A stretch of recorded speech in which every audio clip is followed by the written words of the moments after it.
اب آ رہی ہے قرآن پاک میں اہم ترین آیت، جس پر آج میں نے باقی ساری گفتگو انشاءاللہ تعالی کرنی ہے، کہ اصل جرم جو ہے یہود و نصارہ کا وہ کیا تھا، اور اللہ کے نزدیک سب سے سینسٹیو ایشو کیا ہے۔ ان اللہ لا یغفر ان یشرک بہ، بے شک اللہ تعالیٰ اس گناہ کو تو ہرگز معاف نہیں کرے گا کہ اس کے ساتھ شرک کیا جائے، وَيَغْفِرُ مَا دُونَ ذَلِكَ لِمَن يَشَاءُ، اور اس کے علاوہ جتنے گناہ ہیں جس کے لیے چاہے گا معاف فرما دے گا۔ وَمَن يُشْرِكْ بِاللَّهِ، اور جو کوئی اللہ کے ساتھ شرک کرے، فَقَدِ افْتَرَى إِثْمًا عَظِيمًا، تو اس نے یقیناً بہت ہی عظیم گناہ کا ارتکاب کر لیا۔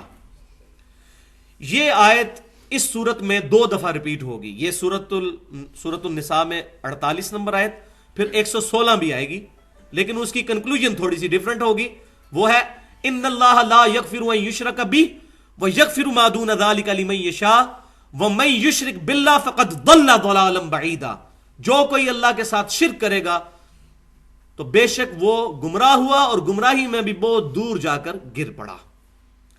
تو یہ وہ آیت ہے جس پر ایک جملہ میں اکثر بولا کرتا ہوں کہ شرک is the most sensitive issue in the sight of اللہ، اللہ کے حضور سب سے حساس معاملہ شرک کا ہے۔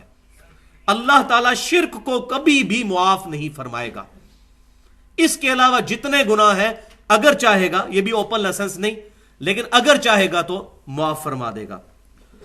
اب یہاں پر اس پر گفتگو کی جائے تو بہت زیادہ ٹائم چاہیے، اس میں ایک سجیسٹ ضرور کروں گا کہ ڈاکٹر اسرار احمد صاحب نے کئی دفعہ اس ٹاپک کے اوپر لیکچرز دیے ہیں، شرک اور اقسام شرک، اور ان کا سب سے آخری لیکچر جو ہوا تھا 2004 کے اندر انڈیا میں انہوں نے دیا تھا، جو پیس ٹی وی پہ بھی چلتا رہتا ہے، 3 گھنٹے کا۔ تو قطع نظر کہ ڈاکٹر اسرار صاحب سے کیا غلطیاں ہوئیں، ظاہر ہے کہ ان کے لیے پروفیسی کا عقیدہ تو ہم رکھتے نہیں ہیں، ہر انسان سے کسی نہ کسی معاملے میں غلطی ہو سکتی ہے، اللہ تعالیٰ ان کی غلطیاں معاف فرمائے۔ باقی جو انہوں نے شرک کے حوالے سے یقین جانے کہ جو کام کیا ہے اس لیکچر کے اندر، وہ اپنی مثال آپ ہے۔ شرک اور اقسام شرک یوٹیوب پہ بھی آپ کو مل جائے گا، وہ ڈیٹیل میں سننے کے لیے اس کو ضرور ہم سنیں۔ منتخب نصاب میں بھی انہوں نے تقریباً 4 گھنٹے کے لیکچر ریکارڈ کروائے تھے، 1 گھنٹے کے 4 لیکچر شرک اور اقسام شرک کے اوپر، تو وہ ضرور سن لیے جائیں۔ اچھی بات کسی کی بھی ہو وہ لے لینی چاہیے، بلکہ ہمیں تو یہ درس دیا گیا، صحیح بخاری کتاب الوکالہ چیپٹر میں انٹرنیشنل نمبرنگ کے مطابق 2311 نمبر حدیث ہے کہ آیت الکرسی کا وظیفہ شیطان نے دیا تھا، اور آپ صلی اللہ علیہ وسلم نے اس کو انڈورس کیا۔ سیدنا ابو ہریرہ رضی اللہ تعالیٰ عنہ سے فرمایا کہ ہے تو وہ جھوٹا تھا، لیکن اس نے بات سچی کی کہ جو شخص آیت الکرسی پڑھ کے رات کو سو جائے، صبح تک ایک فرشتہ اس کی حفاظت فرما کرتا ہے اللہ کی طرف سے، تو اللہ تعالیٰ اس پر ایک فرشتہ جو ہے وہ محافظ کے طور پر، نگہبان کے طور پر مسلط فرما دیتا ہے۔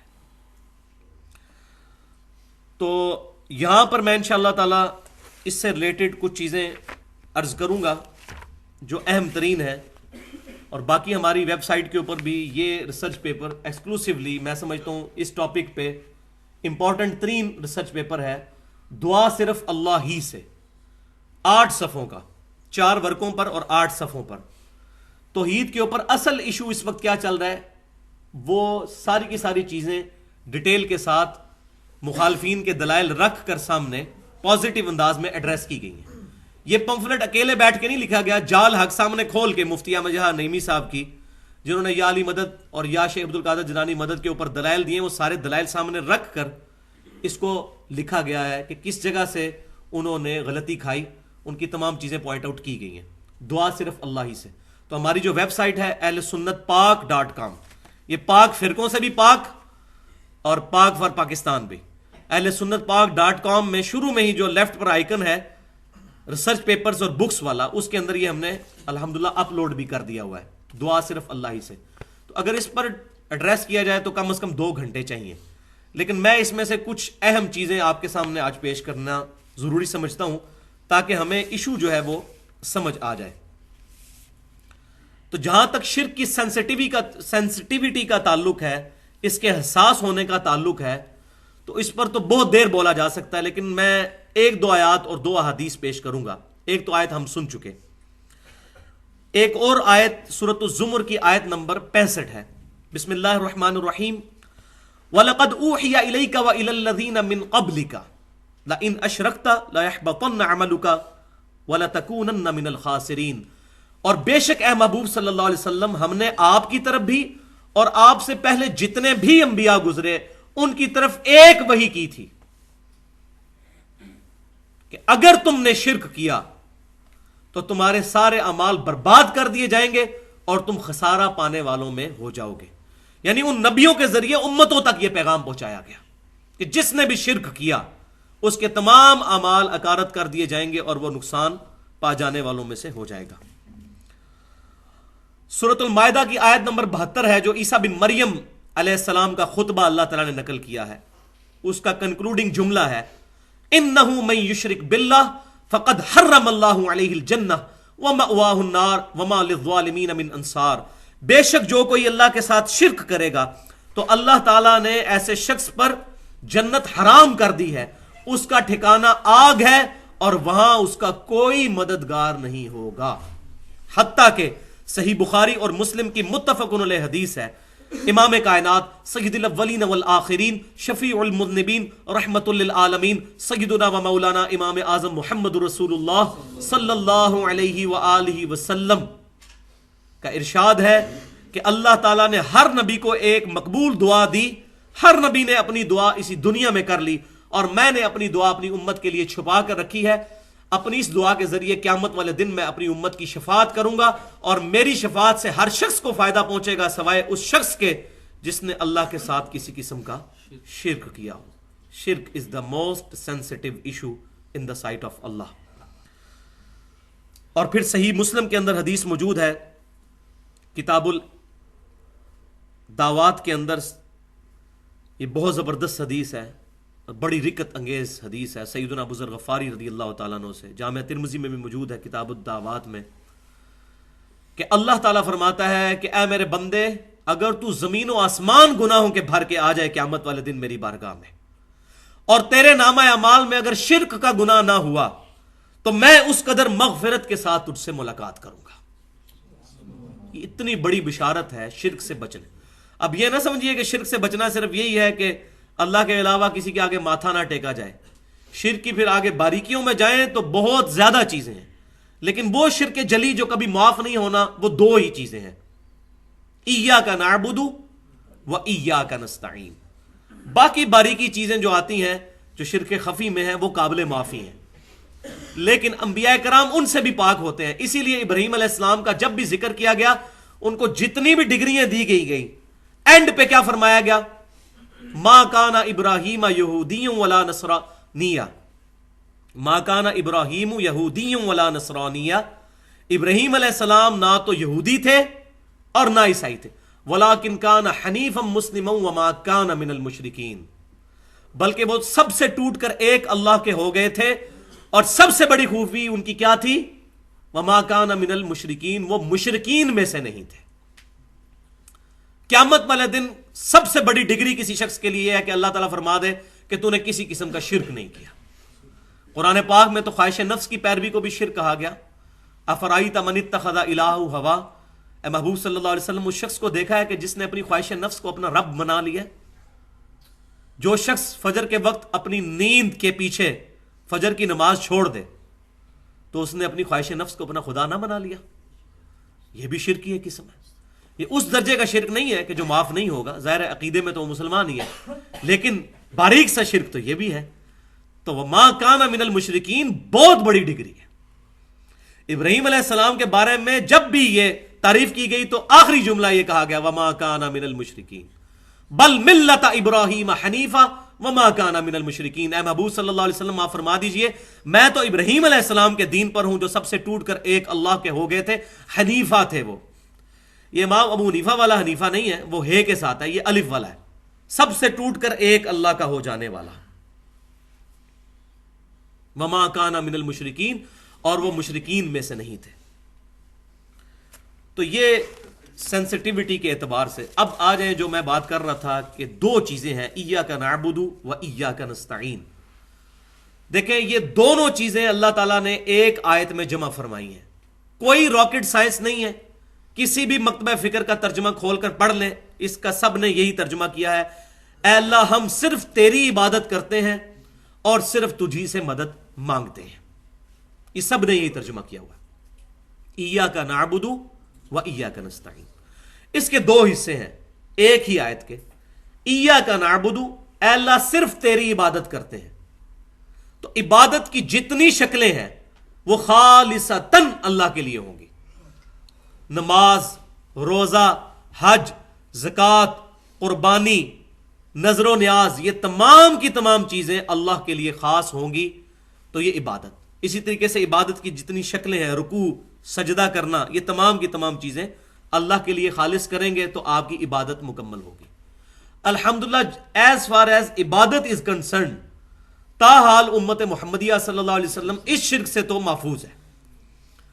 یہ بعض لوگ جو توحید کی دعوت میں غلو کرتے ہوئے یہ کہتے ہیں کہ 11ویں شریف دینا یا اس طریقے سے سبیل لگانا محرم کی یہ شرک ہے، تو یہ شرک نہیں ہے، یہ بدعت ہے. شرک اس صورت میں ہوگا جب وہ یہ کہیں کہ ہم اللہ کے علاوہ کسی اور کے نام کی دے رہے ہیں. صرف بولنے سے نہیں ہے.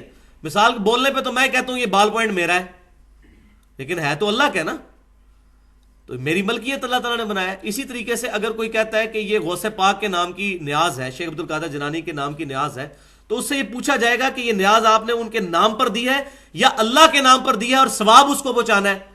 تو سارے یہی کہیں گے جی اللہ کے نام کی ثواب ان کو پہنچانا ہے. تو بھائی اس کو شرک کہنا تو ظلم ہے، بلکہ شرک اپنے اوپر لوٹ آئے گا. یہی وجہ ہے کہ ہم لوگ دعوت توحید صحیح دینے میں کامیاب نہیں ہو سکے. جو چیز اصل مسئلہ نہیں تھی اس کو مسئلہ بنایا، اور وہ پھر کہتے ہیں جناب آپ کے بزرگ بھی یہ لکھ گئے ہیں اور ان کے بزرگ بھی یہ لکھ گئے ہیں. اور وہ تو میں آج اگر پول کھولنا شروع کروں تو نہ بریلوی بچیں گے، نہ دیوبندی اور نہ اہل حدیث، کہ جن کے بزرگوں نے لکھا کہ یہ ختم دلوانا اور یہ فلاں کے سال ثواب کے لیے کرنا جائز ہے. داؤد راہ صاحب نے بھی نبی صلی اللہ علیہ وسلم کے وفات کے چیپٹر میں جو کتاب المغازی صحیح بخاری ہے اس میں لکھ دیا کہ یہ نظر و نیاز کرنا جائز ہے. بلکہ انہوں نے تو اتنا بڑا جملہ لکھا کہ اجماع ہے. پتہ نہیں کہاں اجماع ہوا ہے، کس بند کمرے کے اندر. یہ اب یہ بہت بڑے اہل حدیث عالم ہیں. بریلوی دیوبندی تو ویسے ہی قائل ہیں. بریلوی 40واں تیجا نام کر کے کرتے ہیں، اور دیوبندی جو ہے وہ ان سے بچنے کے لیے اس کو دعا کہہ دیتے ہیں. کام وہی کر رہے ہوتے ہیں، نام جو مرضی رکھ لیں، کام وہی کر رہے ہوتے ہیں. تو بھائیو یہ تمام چیزیں ثابت نہیں ہیں. ایک جملہ میں بولوں گا، نبی صلی اللہ علیہ وسلم نے اپنے مبارک ہاتھوں سے اپنی 3 بیٹیاں دفن کی ہیں، جوان، شادی شدہ. کسی ضعیف حدیث سے کوئی ثابت کر دے کہ ان کا تیجا 40واں یا ختم دلوایا ہو یا دعا دلوائی ہو یا برسی کی ہو. ضعیف حدیث سے، صحیح حدیث نہیں مانگ رہے. اتنے ہم کانفیڈنٹ ہیں. جس طرح ہم کہتے ہیں کوئی ضعیف سند سے ثابت کر دے کہ صحابہ کرام یہ بغلوں میں بت رکھ کے آتے تھے تو اس لیے رفع دین شروع ہوا تھا، ضعیف حدیث سے ہی کو بتا دے، صحیح حدیث نہیں مانگتے. تو یہ اتنے بڑے بڑے جھوٹ پبلک کے اندر عام کیے ہوئے ہیں. اور اس میں پھر میں قصوروار ان مولویوں کو ٹھہراؤں گا کہ جن کی پیٹ اور روزی جو ہے وہ دین کے ساتھ لگی ہوئی ہے، وہ امت کو الجھا کے رکھنا چاہتے ہیں ان چیزوں کے اندر. تو ایاک نعبد تو کلیئر ہو گیا، اس کو تو ایڈریس کرنے کی ایز سچ اتنی ضرورت نہیں ہے. اصل مسئلہ ہے وہ ایاک نستعین، اور صرف تجھی سے مدد مانگتے ہیں. یہ بھی عبادت ہے. عبادت کی اعلیٰ ترین شکل ہے وہ ایاک نستعین، غائب میں مدد تجھ سے مانگتے ہیں، ظاہری اسباب میں نہیں. وہ قرآن پاک کی آیات آگے چل کر آ جائیں گی. یہ بات سمجھ لیں، قرآن پاک کی ساری آیات کو اکٹھا کر کے جو رزلٹ نکلتا ہے وہ آپٹیمل سولوشن. قرآن پاک میں 3 جگہ آیا کہ کوئی شفاعت نہیں ہے. پھر آیت الکرسی میں آ گیا من ذا الذی یشفع عندہ الا باذنہ، مگر اللہ کے اذن سے شفاعت ہو سکتی ہے. تو اب ساری آیتوں کو جوڑیں گے ہم تو پتہ چلے گا کہ خود کوئی شفاعت نہیں کر سکتا جس کو اللہ اذن دے. لیکن ایاک نستعین میں غائب میں مدد کے لیے پکارنا، اس کے تو اذن کے اوپر آیت کوئی بھی پورے قرآن کے اندر موجود نہیں ہے. اس سے ملتی جلتی بھی کوئی آیت موجود نہیں. یہاں کیٹاگوریکل ڈینائی ہے وہ ایاک نستعین، صرف تیری مدد مانگتے ہیں. اور مدد کون سی؟ غائب میں مدد. اپروپریٹ ٹرانسلیشن بنے گی دعا صرف اللہ سے کرتے ہیں، غائب میں مدد کے لیے تجھے پکارتے ہیں. اس کو مثال سے سمجھیں. میرے سامنے بھائی بیٹھے ہیں، میں ان کو کہتا ہوں مجھے پانی پلا دیں، تو یہ اسباب ہیں. قرآن پاک میں ہے وَتَعَاوَنُوا عَلَى الْبِرِّ وَالتَّقْوَى، نیکی اور پرہیزگاری کے کاموں میں ایک دوسرے کی مدد کرو. ظاہری اسباب نبی صلی اللہ علیہ وسلم نے بھی صحابہ کرام کو اختیار کیا. عیسیٰ علیہ السلام نے بھی آواز لگائی من انصاری اللہ, کون ہے جو اللہ کے لیے میری مدد کرے. تو یہ ظاہری اسباب کے طور پر حواریوں نے کہا نحن انصار اللہ, ہم ہیں اللہ تعالیٰ کے دین کے مددگار. تو یہ ظاہری اسباب کے طور پر. لیکن جس بھائی سے یہاں بیٹھے میں پانی مانگ رہا ہوں, یہ بھائی بغداد شریف میں ہو اور وہاں بھی قبر شریف کے اندر دفن ہو, اور میں یہ کہوں کہ بھائی مجھے پانی پلا دیں, وہی بات, وہی جملہ, وہی بندہ شرک ہو جائے گا, کیونکہ غائب میں پکار رہے ہیں. تو اپروپریٹ ٹرانسلیشن ایاک نستعین کی کیا بنی؟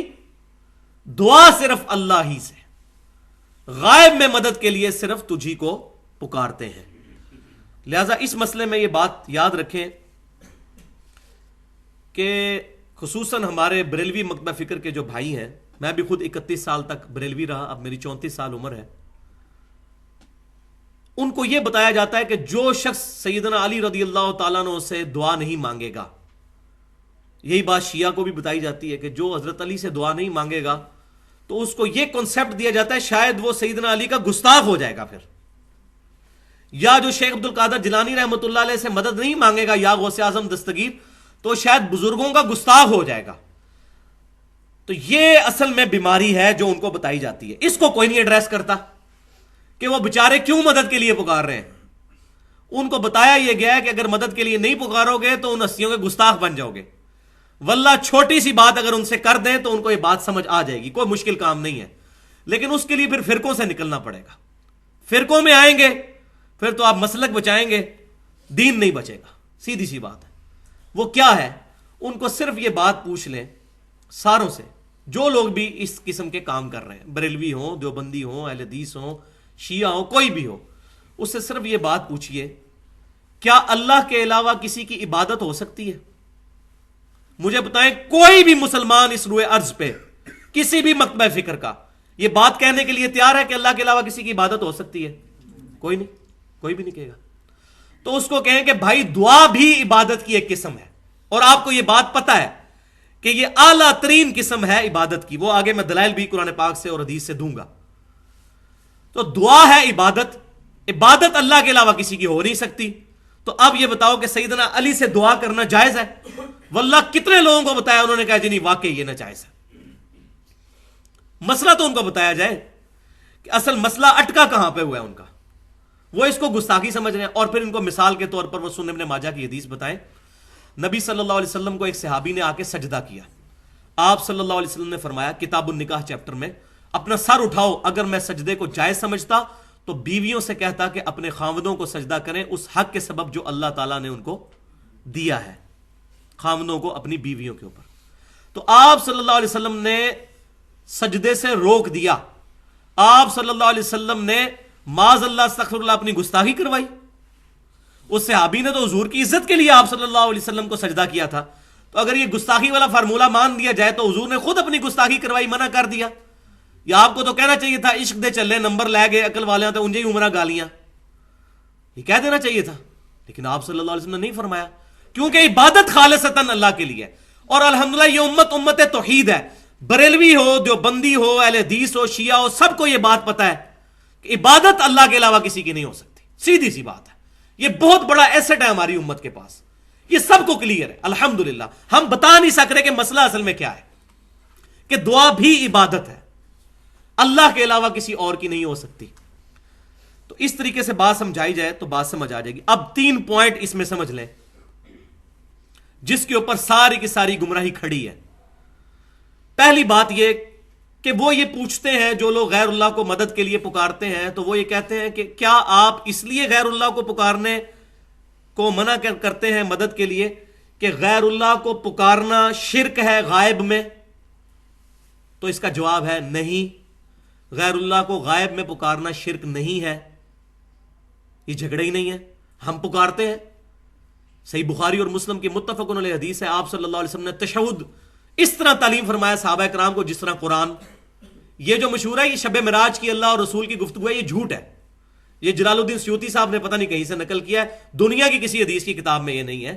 یہ دعا آپ صلی اللہ علیہ وسلم نے خود سکھائی ہے, التحیات للہ والصلوات والطیبات.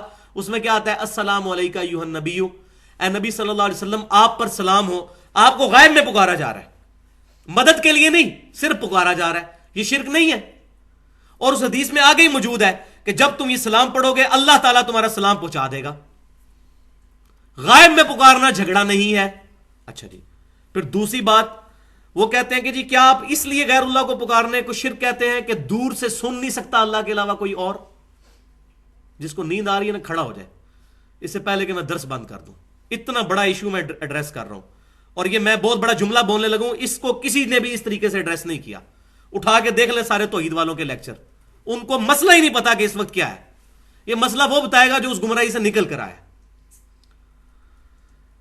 تو وہ یہ پوچھیں گے کیا آپ اس لیے اس کو شرک کہتے ہیں کہ دور سے کوئی سن نہیں سکتا؟ نہیں، یہ وجہ بھی نہیں ہے۔ قرآن پاک میں موجود ہے سیدنا سلیمان علیہ السلام نے بہت دور سے چیونٹیوں کے آپس میں گفتگو کی آواز سن لی تھی، اللہ تعالیٰ چاہے تو سنا سکتا ہے، یہ مسئلہ ہی نہیں ہے۔ پھر تیسری بات وہ کریں گے کہ کیا آپ اس لیے اس کو شرک کہہ رہے ہیں کہ اللہ تعالیٰ کسی کو اذن نہیں دے سکتا مدد کا؟ تو اس کا بھی جواب ہے نہیں، یہ بھی وجہ نہیں ہے۔ اب آپ پریشان ہوں گے پھر وجہ کیا ہے؟ یہ بھی وجہ نہیں ہے۔ اللہ تعالیٰ چاہے تو اذن دے سکتا ہے۔ سیدنا میکائیل علیہ السلام کی ڈیوٹی نہیں ہے بارش برسانے کی، جبرائیل علیہ السلام کی ڈیوٹی نہیں تھی وہی لانے کی، فرشتوں کی ڈیوٹیاں نہیں لگی ہوئی ہیں؟ صحیح بخاری میں حدیث نہیں کہ جو آیت الکرسی پڑھتا ہے اللہ تعالیٰ ایک فرشتہ اس کے اوپر محافظ کے طور پر مقرر فرما دیتا ہے؟ تو اذن دیا ہوا نا حفاظت کرنے کا، تبھی حفاظت کرتا ہے نا۔ اور نکھٹو سا فرشتہ تو نہیں کوئی ہوتا، اس کے پاس اختیار بھی تو ہوتا ہے نا اللہ کے اذن سے۔ یہ بھی جھگڑا نہیں ہے۔ تو جھگڑا کیا ہے؟ صرف ایک، غائب میں مدد کے لیے پکارنا۔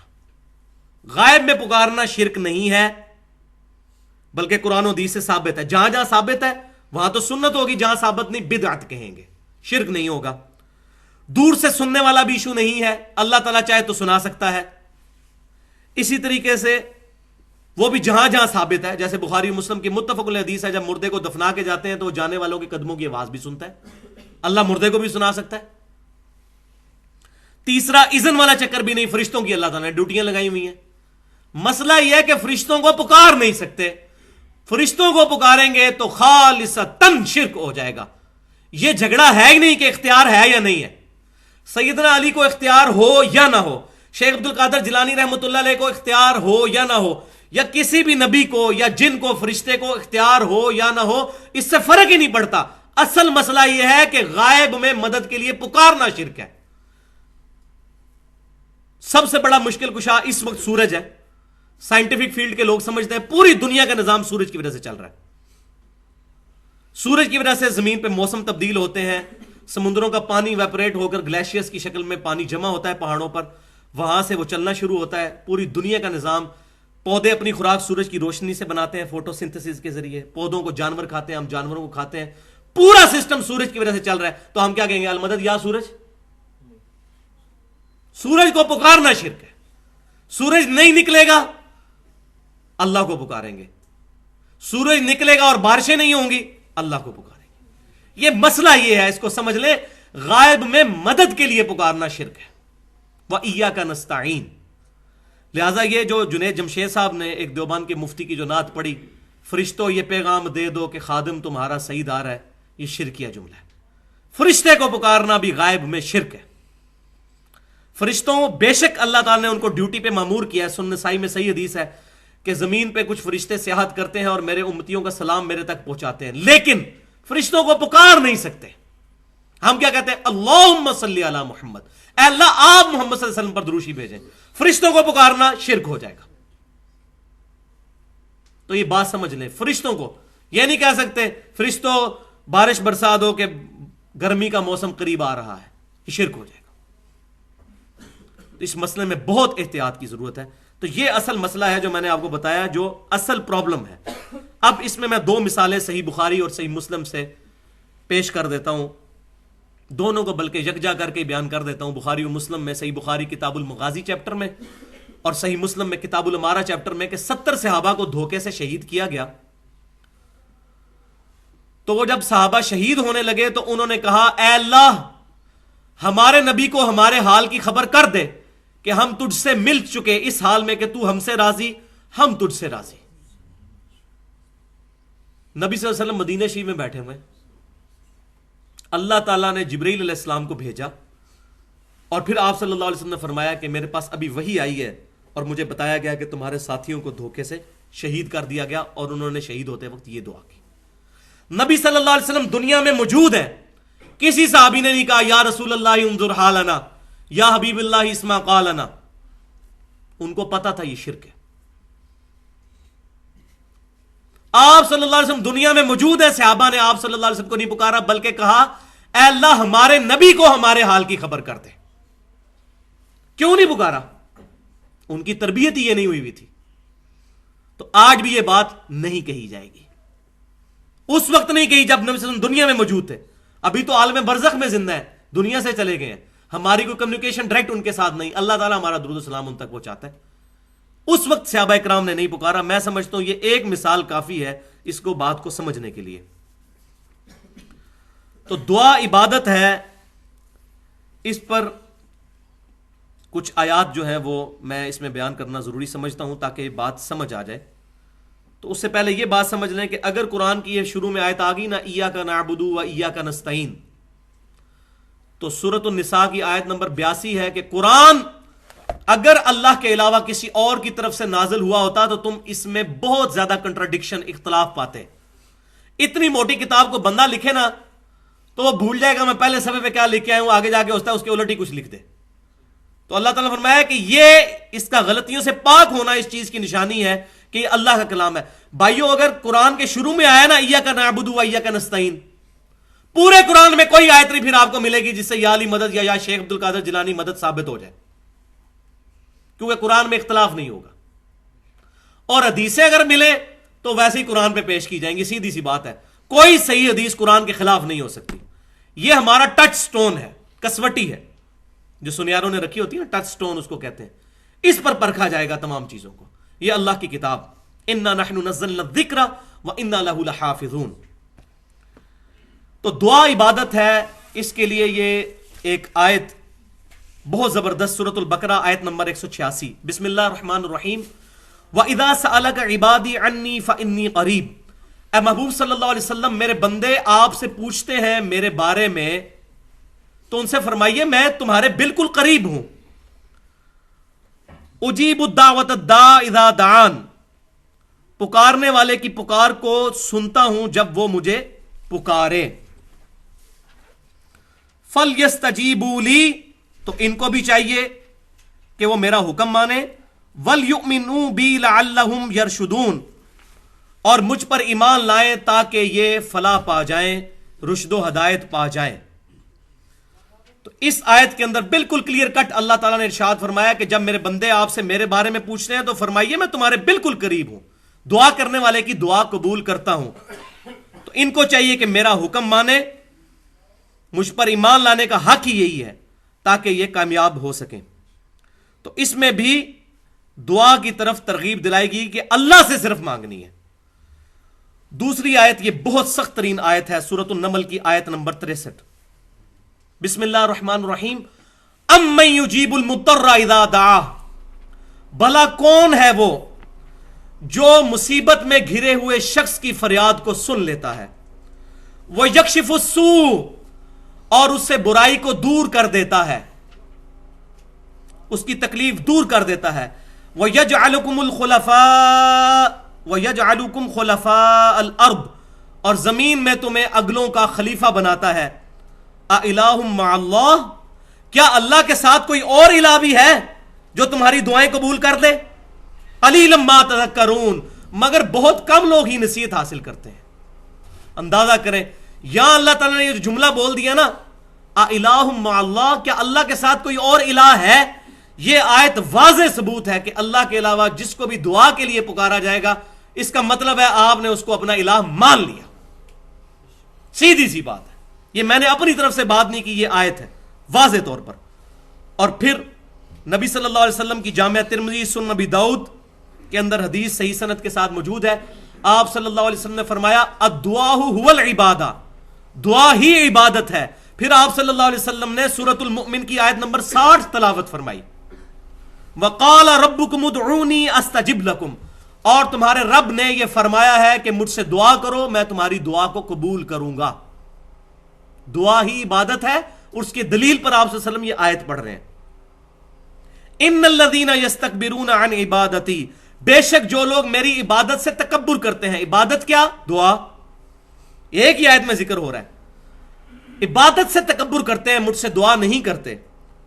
سیدخلون جہنم داخرین، ان قریب میں ان کو ذلیل و خوار کر کے دوزخ میں داخل کروں گا. والعیاذ باللہ تعالی. کیا ہستی ہے! دنیا میں کوئی فقیر کسی امیر کے پاس جائے تو وہ ناراض ہوتا ہے، اور اللہ تعالیٰ کہہ رہا ہے جو مجھ سے نہیں مانگتا میں اس سے ناراض ہوتا ہوں، مانگنے والے سے تو خوش ہوتا ہوں. سبحان اللہ وبحمدہ سبحان اللہ العظیم. تو یہ آیات اور یہ حدیث اس چیز پر واضح ثبوت ہے کہ دعا صرف اللہ ہی سے، اللہ کے علاوہ کسی اور ہستی سے دعا کرنا گویا اس کو الہ بنا لینے کے مترادف ہے.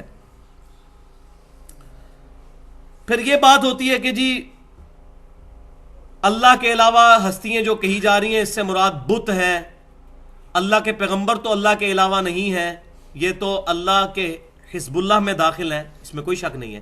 لیکن توحید کے معاملے میں من دون اللہ میں انبیاء بھی شامل ہیں، فرشتے بھی شامل ہیں، اور جن بھی شامل ہیں. ہر وہ ہستی جس کو اللہ کے مقابلے پر الہ بنا لیا جائے. تو اس پہ میں بڑی ڈیٹیل سے گفتگو کر سکتا ہوں، لیکن یہ ایک آیت میں ضروری سمجھتا ہوں، سورۃ المائدہ کی آیت نمبر 75 اور 76. مل مسیح ابن مریم الا رسول، عیسیٰ بن مریم تو نہیں تھے مگر ایک رسول ہی. عیسیٰ بن مریم کا ذکر ہو رہا ہے، کسی بت کا نہیں.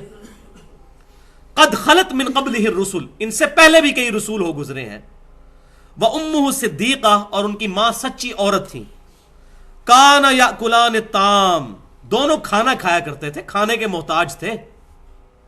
کتنی باریکی کے ساتھ، کتنی پیاری مثال سے، ایسی مثال جو پڑھے لکھے کو بھی سمجھ آئے، انٹلیکچوئل کو بھی اور ان پڑھ کو بھی سمجھ آ جائے.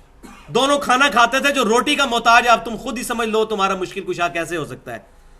کیف نبین لہم الآیات، دیکھو ہم کس طرح، انظر کیف نبین لہم الآیات، کس طرح اپنی آیات کو کھول کر ان کے لیے بیان کرتے ہیں. ثم انظر انا یؤفکون، پھر ان کو بھی دیکھو یہ کیسے الٹے پھرے جاتے ہیں. یہ مشرکین اس کے باوجود عیسیٰ بن مریم کو اپنا مشکل کشا حاجت روا سمجھتے ہیں، پرٹیکولر عیسائیوں کے بارے میں. قل اتعبدون من دون اللہ، اے محبوب صلی اللہ علیہ وسلم آپ فرما دیجئے کیا تم اللہ کے علاوہ ان کی عبادت کر رہے ہو؟ اب وہ بڑے خوش ہو جاتے ہیں جو لوگ شرک کرنے والے ہیں نا، وہ کہتے ہیں جی ہم تو حضرت عیسیٰ علیہ السلام کی عبادت نہیں کرتے، نہ شیخ عبدالقادر جیلانی کے کرتے ہیں، لیکن ان کو پتہ ہی نہیں ہے کہ عبادت سے مراد دعا ہے. ساتھ ہی آ گیا قل اتعبدون من دون اللہ، اللہ کو چھوڑ کر، یہ من دون اللہ عیسیٰ بن مریم اور ان کی والدہ، نبی بھی آ گیا ولی بھی آ گیا، ان کی والدہ ولیہ. ما لا یملک لکم ضرا ولا نفعا، جو نہ تمہارے کسی نقصان کے مالک ہیں نہ نفع کے.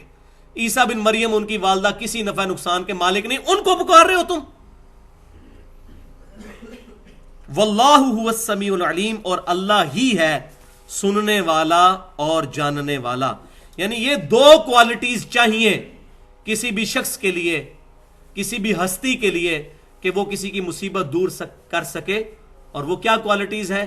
کہ سننے والا ہر چیز کا، اور اس کا علم رکھنے والا ہر وقت. یہ صرف اللہ تعالیٰ کے ساتھ خاص ہے. تو اس کے اندر یہ بالکل کلیئر کٹ اللہ تبارک و تعالیٰ نے ارشاد فرما دیا. تو یہ میں اس گفتگو کو یہیں پر فی الحال چھوڑتا ہوں. انشاءاللہ اگلی دفعہ باقی پورشن اس کا ضرور ایڈریس کروں گا اسی آیت کے کانٹیکسٹ میں. ان اللہ لا یغفر ان یشرک بہ ویغفر ما دون ذلک لمن یشاء، بے شک اللہ تعالیٰ اس گناہ کو کبھی معاف نہیں کرے گا کہ اللہ کے ساتھ کسی قسم کا شرک کیا، اس کے علاوہ جتنے گناہ ہے معاف کر دے گا جس کے لیے چاہے گا. وَمَن يُشْرِكْ بِاللَّهِ فَقَدْ ضَلَّ ضَلَالًا بَعِيدًا، جو کوئی بھی اللہ کے ساتھ شرک کرے گا وہ گمراہ ہو گیا اور گمراہی میں بھی دور جا کر گر پڑا. تو اس میں ابھی کافی شبہات رہتے ہیں، وہ اگلی دفعہ انشاءاللہ تعالی میں ایڈریس کروں گا. ابھی پہلا پورشن اس کا مکمل ہوا ہے کہ دعا عبادت ہے. اگلا پورشن ہوگا 4 بڑے بڑے شبہات، اشکالات، جس کو بنیاد بنا کر لوگوں کو کہا جاتا ہے کہ غیر اللہ کو پکارنا دیکھو ان آیتوں سے ثابت ہوتا ہے. تو وہ انشاءاللہ میں ایڈریس کروں گا. اور اس کے بعد تیسرا اور آخری اس میں کنکلوڈنگ پورشن ہوگا، وہ ہے کہ کیا کلمہ گو مسلمان بھی شرک کر سکتا ہے؟ کیونکہ یہ بڑا راگ لاپا جاتا ہے کہ جو ایک دفعہ کلمہ پڑھ لے پھر وہ مشرک ہو ہی نہیں سکتا، جو مرضی کر لے. تو یہ بہت بڑا ظلم ہے. تو وہ ہم احادیث سے، قرآن پاک کی آیات سے بالکل واضح بتائیں گے کہ ہاں کلمہ گو بھی شرک کر سکتا ہے. باقیوں کو تو چھوڑ دیں. صحابہ اکرام علیہم رضوان میں سے کتنے لوگ تھے جن پر آج ہم صحابی کا لفظ نہیں بولتے، جو نبی صلی اللہ علیہ وسلم کی وفات کے بعد مرتد ہو گئے، کوئی منکرین زکات بن کر، کچھ مسلمہ کذاب کو نبی مان کر.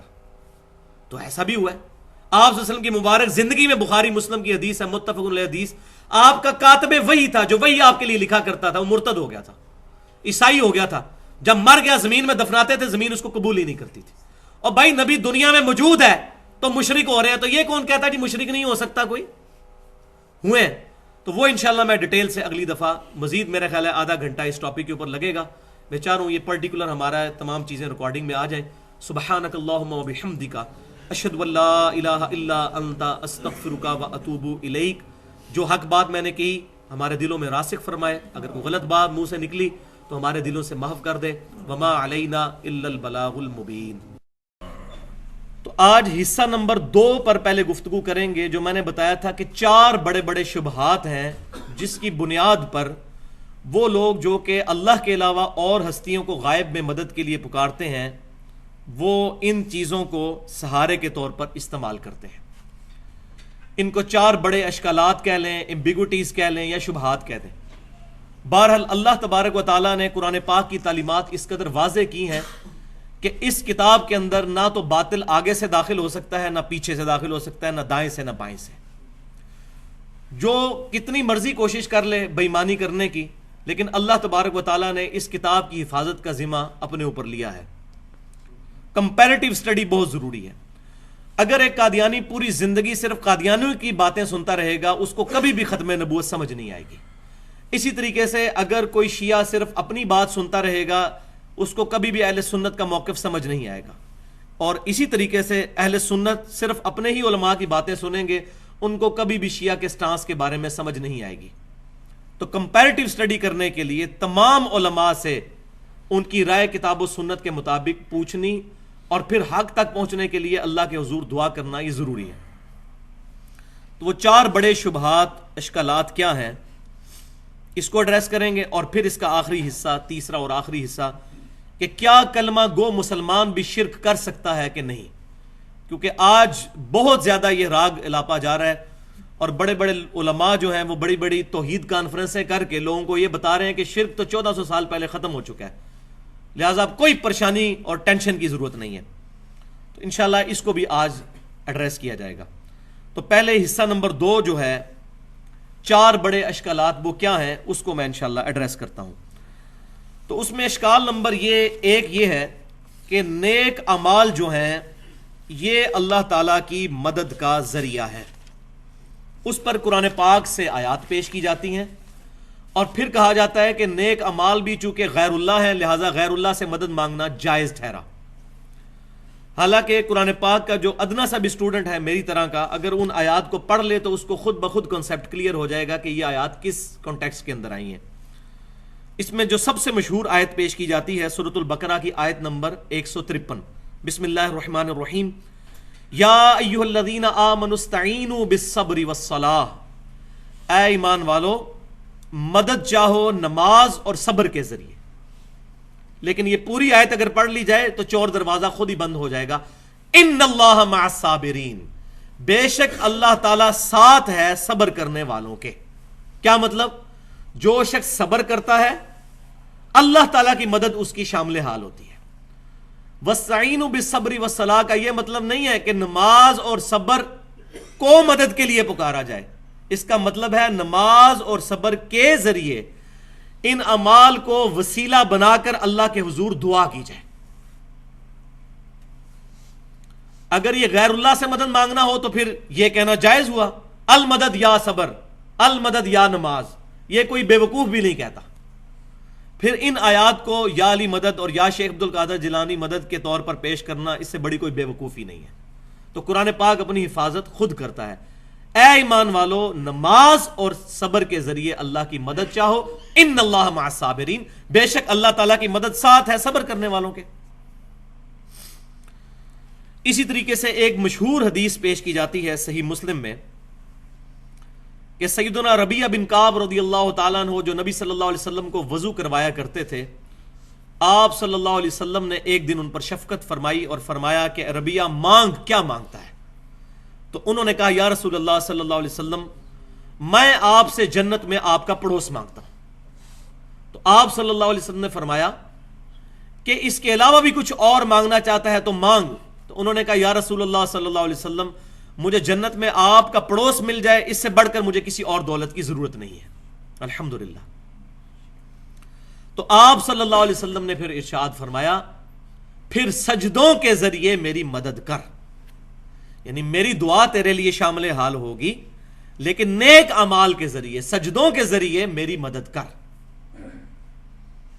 اور ساتھ ہی اس کے صحیح مسلم میں امام مسلم رحمۃ اللہ علیہ وہ حدیث لے کر آئے ہیں کہ ایک صحابی نے نبی صلی اللہ علیہ وسلم سے پوچھا کہ بتائیے کہ مجھے کوئی ایسا کام بتا دیجئے جو مجھے اللہ تبارک و تعالیٰ کی جنت میں لے جائے۔ 3 دفعہ پوچھنے پر آپ صلی اللہ علیہ وسلم نے ایک ہی جواب ارشاد فرمایا تم سجدے بہت زیادہ کیا کرو، ہر سجدہ اللہ کے حضور تیرا ایک درجہ بلند کر دے گا اور تیرا ایک گناہ معاف کر دے گا۔ اب ان دونوں حدیثوں کو جوڑ لیں، اوپر تلے حدیثیں ہیں صحیح مسلم میں یہ کہ نیک اعمال جنت میں پہنچنے کا ذریعہ ہے۔ اس کو اس کانٹیکسٹ میں پیش کرنا کہ نبی صلی اللہ علیہ وسلم سے انہوں نے جنت مانگی اور آپ صلی اللہ علیہ وسلم نے عطا فرما دی، یہ بالکل بے وقوفی ہے۔ اور ویسے بھی یہ غائب میں پکارنا تو ہے نہیں، انہوں نے نبی صلی اللہ علیہ وسلم سامنے موجود تھے، ان سے ریکویسٹ کی۔ آپ صلی اللہ علیہ وسلم نے فرمایا کہ جنت تو تمہیں ملے گی لیکن نیک اعمال کے ذریعے میری مدد کرو، یعنی نیک اعمال تمہارے شامل حال ہوں، پھر میری دعا کیٹالسٹ کا کام کرے گی اور اللہ تعالیٰ سجدوں کی برکت سے تمہیں جنت میں میرا پڑوس عطا فرما دے گا۔ اسی طریقے سے صحیح بخاری میں ایک حدیث پیش کی جاتی ہے کتاب الرقاق چیپٹر کے اندر، سیدنا ابو ہریرہ رضی اللہ تعالیٰ عنہ حدیث قدسی روایت کرتے ہیں نبی صلی اللہ علیہ وسلم سے کہ اللہ تبارک و تعالیٰ ارشاد فرماتا ہے جو انسان میرے کسی ولی کے ساتھ دشمنی رکھے میرا اس کے خلاف اعلان جنگ ہے، اور میرا بندہ میرا قرب اس سے زیادہ کسی چیز سے حاصل نہیں کر سکتا جو میں نے اس پر فرض کی ہے، یعنی فرض اعمال اللہ کے قرب کا ذریعہ ہے۔ میرا بندہ نوافل کے ذریعے میرا قرب حاصل کر لیتا ہے حتیٰ کہ میں اس سے محبت کرنے لگتا ہوں، جب میں اس سے محبت کرنے لگتا ہوں تو میں اس کا کان بن جاتا ہوں جس سے وہ سنتا ہے، اور میں اس کی آنکھ بن جاتا ہوں جس سے وہ دیکھتا ہے، اور میں اس کا ہاتھ بن جاتا ہوں جس سے وہ پکڑتا ہے، اور میں اس کا پاؤں بن جاتا ہوں جس سے وہ چلتا ہے۔ سبحان اللہ، سبحان اللہ۔ اب یہ حدیث اتنی پڑھتے ہیں، پوری حدیث نہیں پڑھتے، اور پھر کہتے ہیں جی دیکھیں جی جو اللہ کا ولی ہے، اب اللہ کہہ رہا ہے میں اس کے ہاتھ بن جاتا ہوں، تو یہاں سے ہاتھ پھر اس کا کہاں سے کہاں پہنچ جائے گا، آگے ضربے تقسیمیں لگا کے خود رزلٹ نکالنے شروع کر دیتے ہیں بجائے پوری حدیث پڑھنے کے۔ اس کا معاذ اللہ استغفر اللہ یہ مطلب لینا ہی کفر ہے کہ اللہ تعالیٰ بندے کے اندر حلول کر جاتا ہے یا بندے کے اعضاء اللہ کے اعضاء بن جاتے ہیں۔ اللہ تبارک و تعالیٰ تو ان تمام چیزوں سے پاک ہے، لیس کمثلہ شیء۔ اللہ کے ہاتھ کا بھی اگر قرآن میں ذکر آیا تو وہ اس طرح ہاتھ نہیں ہے، ہم اس کی کیفیت کے پیچھے نہیں پڑتے، تو کیفیت کے پیچھے پڑے گا وہ سیدھا سیدھا گمراہی کے عمیق گڑھے میں جا کر گر جائے گا۔ تو اللہ تعالیٰ اس بندے کا ہاتھ، اللہ تعالیٰ اس کا ہاتھ نہیں بن جاتا، یہ بات تمثیلاً بیان ہوئی ہے کیونکہ یہ حدیث آگے چلے، اب جو حصہ یہ چھوڑ دیتے ہیں۔ اور اگر وہ مجھ سے کوئی چیز مانگتا ہے تو میں اسے عطا کرتا ہوں، اگر وہ کسی دشمن کے مقابلے پہ میری پناہ طلب کرتا ہے تو میں اس کو پناہ عطا کرتا ہوں۔ اب یہ پورشن بتا رہا ہے اگر معاذ اللہ وہ اللہ تعالیٰ کی صفات کا مظہر بن کے اس کے ہاتھ، اللہ کے ہاتھ اس سینس میں بن چکے ہیں جو یہ کہتے ہیں کہ جو چاہے مرضی کرتا پھرے، تو پھر وہ اللہ تعالیٰ سے پناہ کیوں طلب کرتا ہے اپنے دشمن کے اگینسٹ؟ پھر تو اپنے دشمن کو ایک نگاہ مار کے ساڑ کیوں نہیں دیتا؟ کہتے ہیں نا ایک نگاہ ماری شیخ عبد القادر جیلانی نے پورے شہر نو اگ لا دیتی، پھر کیوں نہیں ایسے کر دیتا وہ؟ تو اللہ تعالیٰ فرما رہا ہے وہ اپنے دشمن کے اگینسٹ بھی مجھ سے پناہ مانگتا ہے، مجھ سے دعا کرتا ہے، میں اس کی دعا قبول کرتا ہوں۔ یہ مطلب نہیں ہے کہ وہ خود خدائی صفات کا حامل بن جاتا ہے، ورنہ تو اس کو اس چیز کی ضرورت ہی نہیں ہے۔ لہذا یہ معنی جو ہے یہ حلولیہ نے لیا، اور حلولیہ جو ہے وہ تصوف کے نزدیک بھی گمراہ کن فرقہ ہے جو مسلمانوں میں نکلا۔ ایون علی بن عثمان حجویری صاحب کشف المحجوب میں تصوف کی بڑی حمایت کرتے ہیں، لیکن انہوں نے بھی یہ بات اس میں لکھ دی کہ یہ گمراہ کن فرقہ ہے حلولیہ، جن کا یہ عقیدہ ہے کہ اللہ تعالیٰ انسان کے اندر حلول کر جاتا ہے۔ آج الحمدللہ اہل سنت کہلانے والے تینوں گروہ، بریلوی، دیوبندی اور اہل حدیث اور اہل تشیع میں سے کسی کا یہ عقیدہ نہیں ہے کہ اللہ تعالیٰ انسان کے اندر حلول کر جاتا ہے۔ تمام مسلمان اس عقیدے کو کفر سمجھتے ہیں الحمدللہ، اس میں کوئی شک ہی نہیں ہے۔ تو لہٰذا اس حدیث کا یہ مطلب ہرگز نہیں ہے جو یہ پیش کیا جاتا ہے۔ تو اس کا اپروپریٹ مطلب یہ ہوگا کہ اس کا اوڑھنا بچھونا چلنا پھرنا میری ذات بن جاتی ہے، یعنی اس کی اگر نگاہ اٹھتی ہے تو میری رضا کے کاموں میں، اس کے ہاتھ چلتے ہیں تو میری مرضی کے کاموں میں، اس کے پاؤں چلتے ہیں تو میرے فرما برداری کے کاموں میں، یہ مطلب ہے اس کا۔ ہاتھ بن جاتا ہوں، پاؤں بن جاتا ہوں، جس طرح ہم اردو میں بھی محاورہ بولتے ہیں کہ فلاں کا تو اوڑھنا بچھونا ہی یہ چیز بن چکی ہے۔ نبی صلی اللہ علیہ وسلم کے بارے میں فرمایا گیا قل ان صلاتي ونسكي ومحياي ومماتي لله رب العالمین، اے محبوب صلی اللہ علیہ وسلم آپ فرما دیجئے بے شک میری نماز، میری قربانی، میرا جینا، میرا مرنا سب کچھ اللہ کے لیے، میرا اوڑھنا بچھونا اللہ کی ذات ہے۔ یہ ہے اس کا مطلب، ہاتھ بن جاتا ہوں، پاؤں بن جاتا ہوں، کان بن جاتا ہوں، آنکھ بن جاتا ہوں۔ تو یہ پہلا اشکال میں نے کلیئر کیا۔ دوسرا اشکال ہے فرشتوں اور ظاہری اسباب کے ذریعے جو مدد لی جاتی ہے، اس کو وہ کہتے ہیں نہیں فرشتے بھی تو غیر اللہ ہیں اور ظاہری اسباب بھی غیر اللہ ہیں، ان سے پھر مدد کیوں لی جاتی ہے؟ تو بات یاد رکھیں، پورے قرآن اور صحیح احادیث کے اندر کہیں بھی فرشتوں کو پکارنے کے بارے میں کوئی بھی بات رپورٹ نہیں ہوئی۔ یہ ضرور ہوا کہ فرشتے مدد کرتے ہیں، لیکن میں نے پچھلے درس میں بھی بتایا تھا اصل جھگڑا یہ نہیں ہے۔ مدد تو آپ یہودی سے بھی لے سکتے ہیں، بخاری شریف کی حدیث ہے نبی صلی اللہ علیہ وسلم کی جب وفات ہوئی تو آپ کی زرہ یہودی کے پاس رکھی ہوئی تھی گروی، تو آپ صلی اللہ علیہ وسلم نے تو یہودی سے بھی مدد لی، لیکن یہ ظاہری اسباب ہے۔ غائب میں پکارنا اور چیز ہے، دعا کرنا اور چیز ہے۔ تو یہ جو فرشتے جو مدد کا ذریعہ ہیں، تو اگر یہ مطلب سمجھ لیا جائے تو اب یہ جو آیت پیش کی جاتی ہے سورہ التحریم کی آیت نمبر 4، یہ پرٹیکولر پروفٹ کے بارے میں ہے صلی اللہ علیہ وسلم، حضور صلی اللہ علیہ وسلم کے بارے میں اللہ تعالیٰ فرما رہے ہیں آپ کو تسلی دیتے ہوئے فَإِنَّ اللَّهَ هُوَ مَوْلَاهُ، بے شک اللہ تعالیٰ آپ کا مددگار ہے، ان کا مددگار ہے نبی صلی اللہ علیہ وسلم کا۔ وَجِبْرِيل، اور جبریل علیہ السلام بھی نبی صلی اللہ علیہ وسلم کے مددگار ہیں۔ وَصَالِحُ الْمُؤْمِنِينَ، اور نیک مومنین بھی نبی صلی اللہ علیہ وسلم کے مددگار ہیں۔ وَالْمَلَائِكَةُ بَعْدَ ذَلِكَ ظَهِيرٌ، اور اس کے بعد فرشتے بھی آپ صلی اللہ علیہ وسلم کے مددگار ہیں۔ تو نیک مومنین بھی آپ صلی اللہ علیہ وسلم کے مددگار ہیں۔ تو جتنے نیک مومنین ہیں قیامت تک وہ سارے پھر حضور کے مشکل کشا ہوئے اس آیت کے تحت۔ تو آپ صلی اللہ علیہ وسلم پکارا کرتے تھے ان کو، یا شیخ عبد القادر جنانی المدد، یا امام بخاری المدد، یہ مطلب اگر لیا جائے، اس سے بڑی کوئی گستاخی نہیں ہے، اور انسان جو ہے وہ نہ صرف گستاخی بلکہ دار کفر کے اندر داخل ہو جائے گا، وَلِعَوْذُ بِاللَّهِ تعالیٰ۔ اس کا مطلب یہ ہے کہ اللہ تبارک و تعالیٰ ان کا مددگار ہے، اور اللہ تعالیٰ نے اپنی مشیت سے اسباب کے طور پر فرشتے آپ صلی اللہ علیہ وسلم کے ساتھ اٹیچ کیے ہیں، آپ کے جانثار صحابہ کرام آپ کے ساتھ اٹیچ کیے ہیں، جو آپ صلی اللہ علیہ وسلم کے فرمان پر اپنی جانیں نثار کرنے کے لیے تیار ہو جاتے ہیں، اور اس کا ثبوت قرآن پاک میں ہی موجود ہے۔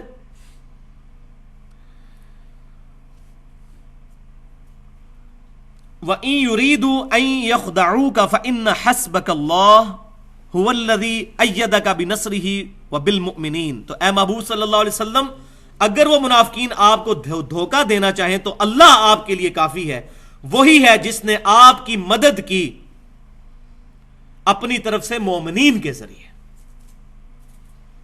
یعنی جانثار صحابہ آپ کو عطا کیے جو آپ کے فرمان کے اوپر اپنی جانیں لٹانے کے لیے تیار ہو گئے۔ یہ اللہ تعالیٰ نے صحابہ کرام کے دلوں میں آپ صلی اللہ علیہ وسلم کی عظمت بٹھا دی۔ پھر استستغیثون ربکم، یہ آیت نمبر جو میں نے پڑھی سورۃ الانفال کی آیت نمبر 62 تھی، اب سورۃ الانفال کی آیت نمبر 9۔ اور اے محبوب صلی اللہ علیہ وسلم وہ وقت یاد کرو جب آپ اپنے رب کے حضور فریاد کر رہے تھے جنگ بدر کے اندر، فاستجاب لکم انی ممدکم بألف من الملائکۃ مردفین، تو اللہ تعالیٰ نے آپ کی فریاد سنی اور کہا کہ میں 1000 فرشتوں کے ذریعے آپ کی مدد فرماؤں گا۔ لیکن نبی صلی اللہ علیہ وسلم نے فرشتوں کو پکارا، یا جبرائیل المدد، یا میکائیل المدد، یا اسرافیل المدد، نہیں. اس آیت میں آ رہا ہے کہ اللہ کو پکارا تو اللہ تعالیٰ نے فرشتے بھیج دیے. جیسا کہ صحیح بخاری کے اندر حدیث ہے، وہ تو ہم سب فرشتوں کو منگوا سکتے ہیں، فرشتوں کی بکنگ کروا سکتے ہیں. کتاب الوکالہ چیپٹر میں انٹرنیشنل نمبرنگ کے مطابق 2311 نمبر حدیث ہے، جب کوئی شخص رات کو سوتے وقت آیت الکرسی پڑھ لیتا ہے تو اللہ تعالیٰ کی طرف سے ایک فرشتہ مقرر ہو جاتا ہے اس کی حفاظت پر یہاں تک کہ صبح ہو جائے. لیکن کیا ہم فرشتے کو پکارتے ہیں؟ فرشتے کو پکاریں گے شرک. پکارنا اللہ کو ہے مدد کے لیے. اللہ تعالیٰ فرشتے کو بھیجے، یہ اللہ کی مرضی. تو اس کو پیش کیا جاتا ہے کہ فرشتے بھی مددگار ہیں. اب اسی کے ساتھ وہ چیز جو ظاہری اسباب کے بارے میں، تو وہ میں نے بیان کر دیا کہ صحابہ کرام نبی صلی اللہ علیہ وسلم کے ساتھ ظاہری اسباب کے طور پر تھے. اب بخاری اور مسلم سے وہ حدیث پیش کی جاتی ہے کہ جی غزوہ خیبر کے موقع پر نبی صلی اللہ علیہ وسلم نے حضرت علی سے مدد مانگی تھی. تو حضرت علی رضی اللہ تعالیٰ عنہ کو غائب میں پکارا تھا. آپ نے فرمایا تھا علی کو پیش کیا جائے. ایک رات پہلے آپ نے فرما دیا، بخاری مسلم کی متفق علیہ حدیث ہے، کل میں اس شخص کے ہاتھ میں جھنڈا دوں گا جو اللہ اور اس کے رسول سے محبت کرتا ہے، اللہ اور اس کا رسول اس سے محبت کرتے ہیں. تو سیدنا علی کو جب بلایا گیا تو آپ کو تو شعبے چشم تھا، آپ کو تو نظر ہی کچھ نہیں آتا تھا. آپ صلی اللہ علیہ وسلم نے اپنا مبارک لعاب دہن ان کی آنکھوں میں لگایا، ان کی آنکھیں ٹھیک ہو گئی. پھر آپ صلی اللہ علیہ وسلم نے جھنڈا دیا اور برکت کی دعا فرمائی، آپ کی دعا کی برکت سے فتح ہو جائے. اس دن حضرت علی کو جھنڈا ملتا ہے یا میں اس وقت ہوتا، میرا نام بھی علی ہے، مجھے بھی نبی صلی اللہ علیہ وسلم کی دعا کی اگر جو ساتھ قبولیت حاصل ہوتی تو میرے ہاتھ میں خیبر فتح ہو جاتا، آپ کے ہاتھ میں ہو جاتا. تو آپ صلی اللہ علیہ وسلم نے غیب میں نہیں ان کو پکارا. ورنہ غزوہ خیبر پہ اللہ کے شیر سیدنا حمزہ کو کیوں نہیں حضور نے پکارا جو غزوہ احد میں 3 ہجری میں شہید ہو چکے تھے؟ المدد یا امیر حمزہ. کہیں کوئی ضعیف روایت دکھا دیں، چلے صحیح تو چھوڑ دیں، ضعیف روایت دکھا دیں. المدد یا شہدائے احد، المدد یا شہدائے بدر، کہیں حضور نے پکارا ہو؟ تو یہ بالکل نان سینس بات ہے ان چیزوں کو پیش کرنا. اور پھر اس کا کلائمیکس جو ہے وہ سورۃ المائدہ کی آیت نمبر 2 ہے، وَتَعَامَنُوا الْبِرِّ وَالتَّقْوَى وَلَا تَعَامَنُوا عَلَى الْإِثْمِ وَالْعُدْوَانِ. نیکی اور پرہیزگاری کے کاموں میں ایک دوسرے کی مدد کرو اور برائی اور گناہوں کے کاموں میں کسی کی مدد نہ کرو. اب یہ اللہ خود حکم دے رہا ہے کہ ایک دوسرے کی مدد کرو. یہ غائب میں پکارنا نہیں ہے، یہ ظاہری اسباب کے طور پر ہے. اسی طریقے سے عیسیٰ علیہ السلام نے بھی اپنے حواریوں سے کہا، من انصاری اللہ، کون ہے جو اللہ کے لیے میری مدد کرے؟ قال الحواریون نحن انصار اللہ. حواریوں نے کہا کہ ہم نبی صلی اللہ آپ کے ساتھ اللہ تعالیٰ کے دین کے مددگار ہوتے ہیں. تو وہ سامنے موجود تھے. غائب میں پکارنا یہ شرک ہے مدد کے لیے. تو یہ دوسرا جو شبہ تھا وہ بھی الحمدللہ اس معاملے میں جو ہے وہ زائل ہو گیا. تو ظاہری اسباب جو ہیں وہ اللہ تعالیٰ نے حکم فرمایا. اللہ تعالیٰ نے ہماری پیاس کے بجھنے کا ذریعہ پانی کو بنایا ہے، بھوک مٹانے کا ذریعہ روٹی کو کھانے کو بنایا ہے. لیکن ہم کیا کہیں گے؟ المدد یا پانی، المدد یا روٹی، یہ کہیں گے. یہ اسباب ہیں، ان کے ذریعے دعا کو جو ہے وہ ان کے بارے میں حلال نہیں کیا جا سکتا. دعا بالکل ڈیفرنٹ چیز ہے. غائب میں مدد کے لیے کسی کو پکارنا، ایاک نستعین، قرآن پاک بالکل واضح ہے. جب وہ کہہ رہے ہیں ایاک نستعین تو قرآن کو نہیں پتا کہ پانی بھی سبب ہے مشکل کشائی کا، شہد بھی سبب ہے مشکل کشائی کا. لیکن وہ تمام چیزیں اللہ تعالیٰ کے اذن سے ظاہری اسباب ہیں.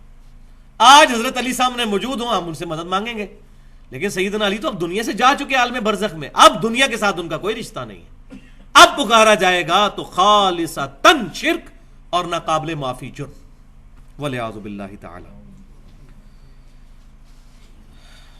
تیسرا شبہ یہ بہت خطرناک ہے، جس کو پیش کر کے تو شرک کا اثبات کیا جاتا ہے اور اپنی طرف سے یہ بتایا جاتا ہے جی ہم تو یہ توحید بیان کر رہے ہیں، اصل توحید یہ ہے. اور وہ نبی صلی اللہ علیہ وسلم کے معجزات کا سہارا لیا جاتا ہے کہ دیکھیں جی کبھی کسی صحابی کو کوئی مسئلہ درپیش ہوتا تھا تو نبی صلی اللہ علیہ وسلم کے پاس جاتے تھے. بالکل اس کا کوئی انکاری ہے؟ آپ صلی اللہ علیہ وسلم سے جا کے دعا کروایا کرتے تھے، اپنی پرابلم آپ کے سامنے رکھتے تھے، آپ صلی اللہ علیہ وسلم کی دعا کی برکت سے ان کی مشکلیں حل ہو جایا کرتی تھی. لیکن آج آپ صلی اللہ علیہ وسلم کے ساتھ ہماری کمیونیکیشن نہیں ہو سکتی. مثال کے طور پر صحیح بخاری اور مسلم کی متفق علیہ حدیث ہے کہ بارش نہیں ہو رہی تھی تو صحابہ کرام نے جمعے میں خطبے کے دوران ایک صحابی نے عرض کیا، اللہ کے رسول صلی اللہ علیہ وسلم آپ اللہ کے حضور دعا کریں کہ اللہ تعالیٰ بارش نازل فرمائے. تو آپ صلی اللہ علیہ وسلم نے دعا کے لیے ہاتھ بلند کیے. ابھی ہاتھ نیچے ہی آئے تھے کہ زار و قطار بارش شروع ہو گئی, اور وہ بارش پورا ہفتہ جاری رہی, حتیٰ کہ اگلے جمعے کو وہی شخص دوبارہ کھڑا ہوا, یا رسول اللہ اب دعا فرمائیے کہ ہمارے گھروں پر بارش نہ ہو, سائڈ کے علاقوں پر بارش ہو, ہماری چھتیں ٹپکنے لگ پڑی. تو آپ صلی اللہ علیہ وسلم نے دعا فرمائی کہ اے اللہ ہمارے ان گھروں پر بارش نہ ہو, سائڈ کی گرد و نواح کی جو زمینیں ان پر بارش ہو. تو بالکل ٹھیک ہے. اسی طریقے سے بخاری اور مسلم کی متفق علیہ حدیث ہے, سیدنا ابو ہریرہ رضی اللہ تعالیٰ عنہ نے حضور صلی اللہ علیہ وسلم سے اپنے حافظے کی شکایت کی کہ میرا حافظہ کمزور ہے. تو آپ صلی اللہ علیہ وسلم نے یوں ہوا سے یوں مٹھی بھر کر ان کی چادر میں ڈالی اور فرمایا اس کو سینے سے لگا لو. وہ کہتے ہیں اس کے بعد میں کوئی حدیث نہیں بھولا. تو آپ صلی اللہ علیہ وسلم کا یہ معجزہ ظاہر ہوا. یہ تمام کی تمام چیزیں معجزے کے طور پر ظاہر ہوئی. لہذا انہی احادیث کی وجہ سے میں تحت الاسباب اور فوق الاسباب والی تقسیم کو نہیں مانتا. یہ امبیگوس ہے کہ جو چیزیں اسباب میں داخل ہیں وہ آپ کسی سے مانگ سکتے ہیں, اور جو اسباب میں داخل نہیں ہیں وہ نہیں مانگ سکتے. یہ بات بالکل غلط ہے, کیونکہ کسی سے حافظے کی دعا کروانا یہ اسباب میں داخل نہیں ہے. اسی طریقے سے بخاری اور مسلم کی متفق علیہ حدیث ہے کہ آپ صلی اللہ علیہ وسلم کی دعا کی برکت سے آپ کی مبارک انگلیوں سے پانی کے چشمے جاری ہوئے. صلح حدیبیہ کے موقع پر 1500 صحابہ نے وضو کیا, جانوروں کو بلایا اور سٹور بھی کر لیا. اور جابر بن عبداللہ کہتے ہیں اللہ کی قسم ہم 1,00,000 بھی ہوتے نا تو وہ پانی کفایت کر جاتا. اب مجھے بتائیں انگلیوں سے پانی کا جاری ہونا یہ تحت الاسباب تو نہیں ہے نا؟ اسباب میں تو یہ چیز نہیں ہوتی, یہ اسباب سے اوپر کی چیز ہے. اسباب میں تو انگلیوں سے زیادہ پسینہ نکل سکتا ہے یا خون نکل سکتا ہے. لہذا یہ تقسیم بھی غلط ہے, ما تحت الاسباب اور ما فوق الاسباب. مسئلہ ہے غائب میں مدد کے لیے نہیں پکار سکتے, چاہے اسباب میں داخل ہو یا اسباب میں داخل نہ ہو, غائب میں مدد کے لیے نہیں پکار سکتے. اسی طریقے سے بخاری اور مسلم کی متفق علیہ حدیث ہے کہ قیامت والے دن نبی صلی اللہ علیہ وسلم اپنے گناہگار امتیوں کی شفاعت فرمائیں گے. تو نبی صلی اللہ علیہ وسلم ہمارے سامنے ہوں گے, آپ صلی اللہ علیہ وسلم شفاعت فرمائیں گے, اس میں کوئی شک ہی نہیں ہے. لیکن غائب میں پکارنا نہیں ہے. یہ میدان محشر میں آپ صلی اللہ علیہ وسلم بھی ہوں گے, صحابہ کرام بھی ہوں گے, ہم بھی ہوں گے, سب لوگ ہوں گے. تو اس کا سہارا لے کر اور سیدنا عیسیٰ علیہ السلام کے معجزات کا سہارا لے کر کہا جاتا ہے جی غیر اللہ سے مدد مانگی جا رہی ہے. بھائیو غائب میں مدد کے لیے نہیں پکارا جا رہا. کسی حدیث سے کوئی ثابت کرے, صحیح حدیث سے, کہ نبی صلی اللہ علیہ وسلم نے کبھی کہا ہو المدد یا ابراہیم, المدد یا عیسیٰ, المدد یا موسیٰ, کبھی پکارا ہو؟ نیور, ہو ہی نہیں سکتا. تو یہ چیزیں آؤٹ آف کانٹیکسٹ پیش کی جاتی ہیں, اور اس میں پھر سہارا لیا جاتا ہے جی آپ جی حیات النبی کے عقیدے کو نہیں مانتے. ہم حیات النبی کے عقیدے کو مانتے ہیں, برزخی عقیدے کو. حیات النبی کا یہ مطلب نہیں ہے کہ نبی صلی اللہ علیہ وسلم کی قبر مبارک پہ جا کے آپ سے مانگنا شروع کر دیا جائے. اس سے بڑا تو گستاخی کوئی نہیں ہے. یہ جو میں نے حدیث بتائی صلح حدیبیہ کے موقع پر, اس کے علاوہ بھی کئی مواقع پر آپ صلی اللہ علیہ وسلم کی دعا کی برکت سے آپ صلی اللہ علیہ وسلم نے اپنی مبارک انگلیاں جب پیالے میں رکھی تو پانی کے چشمے جاری ہوئے. انہی راویوں میں سے ایک راوی سیدنا عمر بھی ہیں رضی اللہ تعالیٰ عنہ, امیر المؤمنین, خلیفہ ثانی. انہوں نے نبی صلی اللہ علیہ وسلم سے ایک سفر کے دوران, بخاری اور مسلم کی متفق علیہ حدیث ہے, ریکویسٹ کی یا رسول اللہ صلی اللہ علیہ وسلم پانی نہیں ہے تو آپ یہ تھوڑا سا پانی کٹورے میں ہے, آپ اس پہ دعا کی, فرمائیں برکت کی, اپنے مبارک ہاتھ اس میں رکھیں. ہاتھ رکھے تو پانی کے چشمے جاری ہو گئے.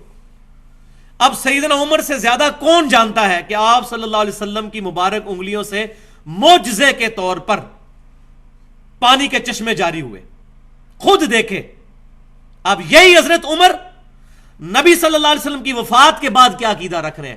صحیح بخاری کتاب الاستسقاء 1010 نمبر حدیث انٹرنیشنل نمبرنگ کے مطابق, سیدنا عمر رضی اللہ تعالیٰ عنہ قحط سالی کے زمانے میں انس بن مالک کہتے ہیں کہ دعا کرتے ہیں, اے اللہ جب تک تیرے نبی ہم میں موجود تھے صلی اللہ علیہ وسلم, ہم ان کو تیری بارگاہ میں وسیلے کے طور پر پیش کرتے تھے دعا کے لیے. آپ صلی اللہ علیہ وسلم کی دعا کی برکت سے بارش نازل ہوتی تھی.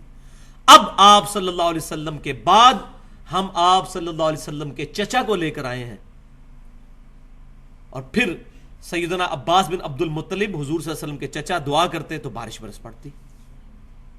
معاذ اللہ استغفر اللہ, نبی صلی اللہ علیہ وسلم وفات کے بعد آپ کا مرتبہ کوئی کم ہو گیا تھا؟ نہیں. اصل میں سیدنا عمر نے یہ عقیدہ دیا کہ زندگی میں کسی سے جا کر دعا کروانا اور چیز ہے، اور وفات کے بعد اس کے ساتھ کمیونیکیشن کرنا اور چیز ہے. ورنہ نبی صلی اللہ علیہ وسلم کے ہوتے ہوئے عباس بن عبد المطلب کو لانے کی ضرورت ہی نہیں تھی. اور وہ سیدنا عمر جن تک حدیث بھی پہنچی ہوئی ہے، ایسا نہیں کہ ان کو حدیث ہی نہیں پتا کہ آپ صلی اللہ علیہ وسلم کی مبارک انگلیوں سے پانی کے چشمے جاری ہوتے ہیں، تو آپ کٹورا لے کر پہنچ جاتے ہیں نا وہاں پر کہ یا رسول اللہ صلی اللہ علیہ وسلم، دنیا میں بھی آپ صلی اللہ علیہ وسلم کی مبارک انگلیوں سے پانی کے چشمے جاری ہوئے، اپنا قبر مبارک سے ہاتھ باہر نکالیں اور اپنا ہاتھ مبارک اس کٹورے میں رکھ دیں تاکہ پانی کے چشمے جاری ہو جائے. نہیں ہوا ایسے، بالکل نہیں ہوا. تو اس سے صحابہ کرام نے ہمیں یہ عقیدہ دیا کہ وفات کے بعد برزخی حیات کو دنیاوی زندگی پر قیاس کرنا بہت بڑی بے وقوفی ہے، اور یہ انسان کو بسا اوقات شرک کے دائرے کے اندر لے جاتی ہے. گستاخی تو ہوگی، شرک کے دائرے میں بھی انسان پہنچ جائے گا. تو یہ 3 بڑے شبہات. اب چوتھا شبہ، اب جب سارے معاملات ختم ہو جاتے ہیں نا، پھر وہ نا، چونکہ قرآن حدیث میں تو دلائل نہیں ہے، پھر بزرگوں کے واقعات سنانے شروع کر دیتے ہیں. فلاں بزرگ کا واقعہ، انہوں نے یہ کر دیا، فلاں نے یہ کر دیا، فلاں نے وہ یہ کر دیا. مسئلہ ہے کہ بھائیو، یہ واقعات اگر ماننے شروع کر دیں نا ہم، تو میں آپ کو الحمدللہ تمام مکاتب فکر سے بزرگوں کی ایسی ایسی کرامتیں سنا سکتا ہوں، ان کی اپنی لکھی ہوئی، کہ اگر وہ بریلوی کی ہوں گی تو دیوبندی کہے گا جی جھوٹ ہے، دیوبندی کی ہوں گی تو بریلوی کہے گا جھوٹ ہے، اہل حدیث کی ہوں گی تو یہ دونوں کہیں گے جھوٹ ہے، اہل حدیث ان دونوں کو جھوٹ کہیں گے. یہ مانیں گے بھی تو اپنے بزرگوں کی کرامتیں، اور کسی کی نہیں مانیں گے. تو جب آپ کسی اور کے بزرگ کی کرامت ماننے کے لیے تیار ہی نہیں ہے، تو ہمیں اپنے بزرگ کی کرامت پیش کرنے کی ضرورت نہیں ہے. ہمیں پھر اس بزرگ کی کرامت پیش کریں جو آپ میں اور ہم میں کامن ہے. امام کائنات، سید الاولین والآخرین، شفیع المذنبین، رحمت للعالمین، سیدنا و مولانا امام اعظم محمد رسول اللہ صلی اللہ علیہ وسلم. لائیں قرآن اور سنت سے پیش کریں، صحابہ کرام کے اجماع سے کوئی بات پیش کر دیں، اپنی قیاس رائیاں نہ کریں. یہ من گھڑت واقعات پیش کر کے کتاب و سنت کا جنازہ نہ نکالیں. تو یہ چوتھا شبہ یہ ہے کہ یا تو واقعات پیش کیے جاتے ہیں، پھر ضعیف قسم کی حدیثیں اور روایتیں اور من گھڑت قسم کی قصہ کہانی پیش کر کے قرآن کی واضح آیات کو کاؤنٹر کیا جاتا ہے. انا للہ و انا الیہ راجعون. یہ کتاب بھائیوں محفوظ ہے. دنیا میں کوئی حدیث آ جائے، 1 ارب حدیثیں بھی آ جائیں، اس کتاب پر پیش ہوں گی. اس سے نہیں ٹکرانی چاہیے. ایاک نستعین، دعا صرف اللہ ہی سے، بس. اب کوئی حدیث ایسی نہیں ہوگی جو قرآن کی اس آیت کو کاؤنٹر کر دے. وہ حدیث ہی نہیں ہوگی، وہ حدیث صحیح نہیں ہوگی اصول محدثین پر، میرے آپ کے کہنے پر نہیں، اصول محدثین پر. اب میں یہاں پر انصاف کا تقاضا سمجھتا ہوں کہ ایک چیز بیان کر دوں. انہی واقعات میں سے ایک واقعہ جو بہت مشہور ہے، اور ہمارے سب کانٹیننٹ میں 2 بھاری فرقے جو اپنے آپ کو فخری اہل سنت کہتے ہیں، حالانکہ اس طرح کے واقعات لکھ کے ان کو شرم کرنی چاہیے. اہل سنت کا یہ منہج ہے؟ اہل سنت کا یہ منہج نہیں ہو سکتا. اہل سنت کا منہج کتاب و سنت اجماع کو حجت ماننا ہے، اور جہاں کہیں ان تینوں چیزوں میں کوئی چیز نہ ملے پھر قیاس اور اجتہاد بھی کیا جا سکتا ہے. تو چونکہ وہ اپنے آپ کو فخری اہل سنت کہتے ہیں، تو اب اہل سنت کی یہ تعلیمات تو نہیں ہے. تو ہمارے سب کانٹیننٹ میں 2 بھاری فرقے، نمبر 1 بریلوی اور نمبر 2 دیوبندی. ان دونوں مکتبہ فکر کی 2 بڑی جماعتیں اس وقت پوری دنیا میں دعوت و تبلیغ کا کام کر رہی ہیں. بریلویوں کی دعوت اسلامی ہے، تقریباً 65 سے 70 ملکوں میں ان کا دعوت کا کام پھیل چکا ہے، بقول ان کے ٹی وی چینل بھی ان کا چل رہا ہے. اور دیوبندیوں کی تبلیغی جماعت ہے جن کا دعویٰ ہے کہ تقریباً 168 ملکوں میں ہمارے مراکز قائم ہو چکے ہیں. اب دونوں کے سلیبس میں جو کتابیں شامل ہیں، ان دونوں میں یہ واقعہ درج ہے. الیاس قادری صاحب جو دعوت اسلامی کے امیر ہیں، ان کی کتاب ہے فیضان سنت، اور اس کا چیپٹر ہے مصافحہ اور معانقہ کی سنتیں اور آداب، صفحہ نمبر 654.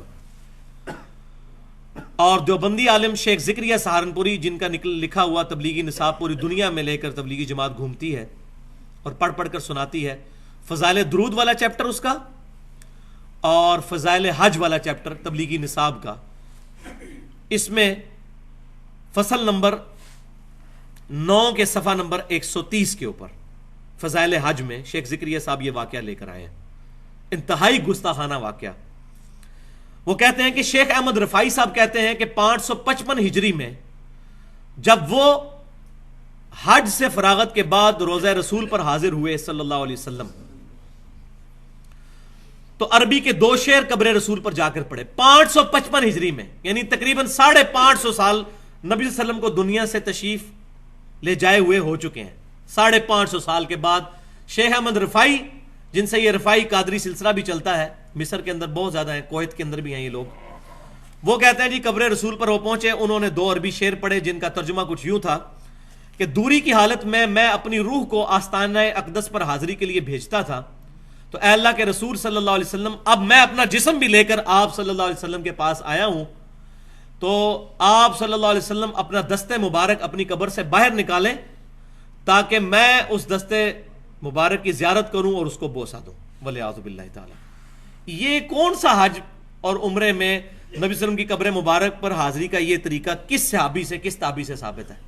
ورنہ اس وقت 40 لاکھ لوگ اگر یہی دعا وہاں جا کے کرنا شروع کر دیں کہ یا رسول اللہ علیہ وسلم اپنی قبر مبارک سے ہاتھ باہر نکالیں، ہم آپ کو ملنے کے لیے آئے ہیں، تو آپ سمجھ سکتے ہیں کہ یہ کتنا بڑا ظلم ہے اس طرح کا عقیدہ رکھنا۔ پھر شیخ ذکریہ صاحب کہتے ہیں کہ 90,000 لوگوں کی موجودگی میں، 90,000 لوگوں کی موجودگی میں نبی صلی اللہ علیہ وسلم نے، یہ ان کے الفاظ ہیں معاذ اللہ استغفر اللہ، اپنی قبر مبارک سے ہاتھ باہر نکالا، شیخ احمد رفائی رحمۃ اللہ علیہ نے اس ہاتھ کو بوسہ دیا، اور 90,000 لوگ اس منظر کو دیکھ رہے تھے۔ شکر ہے یہ انہوں نے لکھ دیا تاکہ بعد والے تعویل بھی نہ کر سکیں یہ خواب کی بات ہو رہی ہے، یہ خواب نہیں ہے، بیداری کی بات ہے، کیونکہ 90,000 لوگ اکٹھا ایک تو خواب نہیں دیکھ رہے، 90,000 لوگوں نے یہ منظر دیکھا، اور پھر انہوں نے پکی مور لگائی ہے تاکہ کوئی بندہ سانس بھی نہ لے سکے۔ وہ کہتے ہیں انہی دیکھنے والوں میں شیخ عبد القادر جیلانی رحمۃ اللہ علیہ کا نام بھی ذکر کیا جاتا ہے تاکہ سارے سہم جائیں کہ اب شیخ عبد القادر جیلانی نے بھی یہ دیکھا ہے تو یہ تو جھوٹ نہیں ہو سکتا۔ لیکن واللہ یہ واقعہ 555 ہجری میں آج سے 900 سال پہلے کی بات ہو رہی ہے بھائیو۔ آج سے 100 سال پہلے بھی 90,000 کا مجمع مسجد نبوی میں نہیں آ سکتا تھا، آج سے 100 سال پہلے بھی، آج سے 50 سال پہلے بھی مسجد نبوی میں 90,000 کا مجمع نہیں آ سکتا تھا۔ 1955 میں یہ توسیع کا کام شروع ہوا ہے اور پھر شافات کے دور میں یہ کمپلیٹ ہوا ہے، اب جا کے اس میں کچھ بندے آتے ہیں 1,00,000 1.5 لاکھ کے قریب، اور پھر باہر والے سین بھی ملا کے تقریباً 4.5-5 لاکھ۔ تو 900 سال پہلے کہہ رہے ہیں 90,000، دیکھیں جھوٹ کے پاؤں ہی نہیں ہوتے، کتنا بڑا جھوٹ ہے۔ 9,000 لکھ دیتے تو شاید یہ کو قابو بھی آ جاتا، 90,000 لکھ کے تو جو ہے وہ اپنی نشانی چھوڑ دی، پتہ چل گیا۔ معاذ اللہ استغفر اللہ، یہ باتیں صحابہ کرام علیہم رضوان سے کیوں نہیں ظاہر ہوئیں؟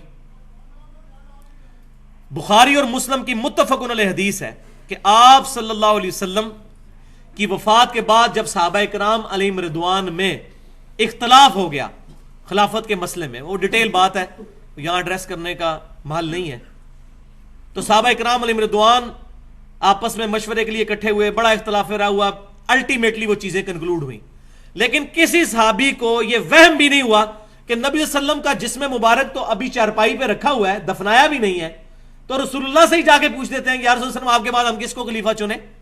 آپ نے تو خلیفہ اپنا کسی کو نہیں بنایا اس قرآن کے علاوہ۔ وہ صحیح بخاری میں حدیث موجود ہے کہ آپ صلی اللہ علیہ وسلم نے قرآن کے مطابق عمل کرتے رہنے کی وصیت فرمائی تھی، کتاب المغازی میں 4460 نمبر حدیث ہے۔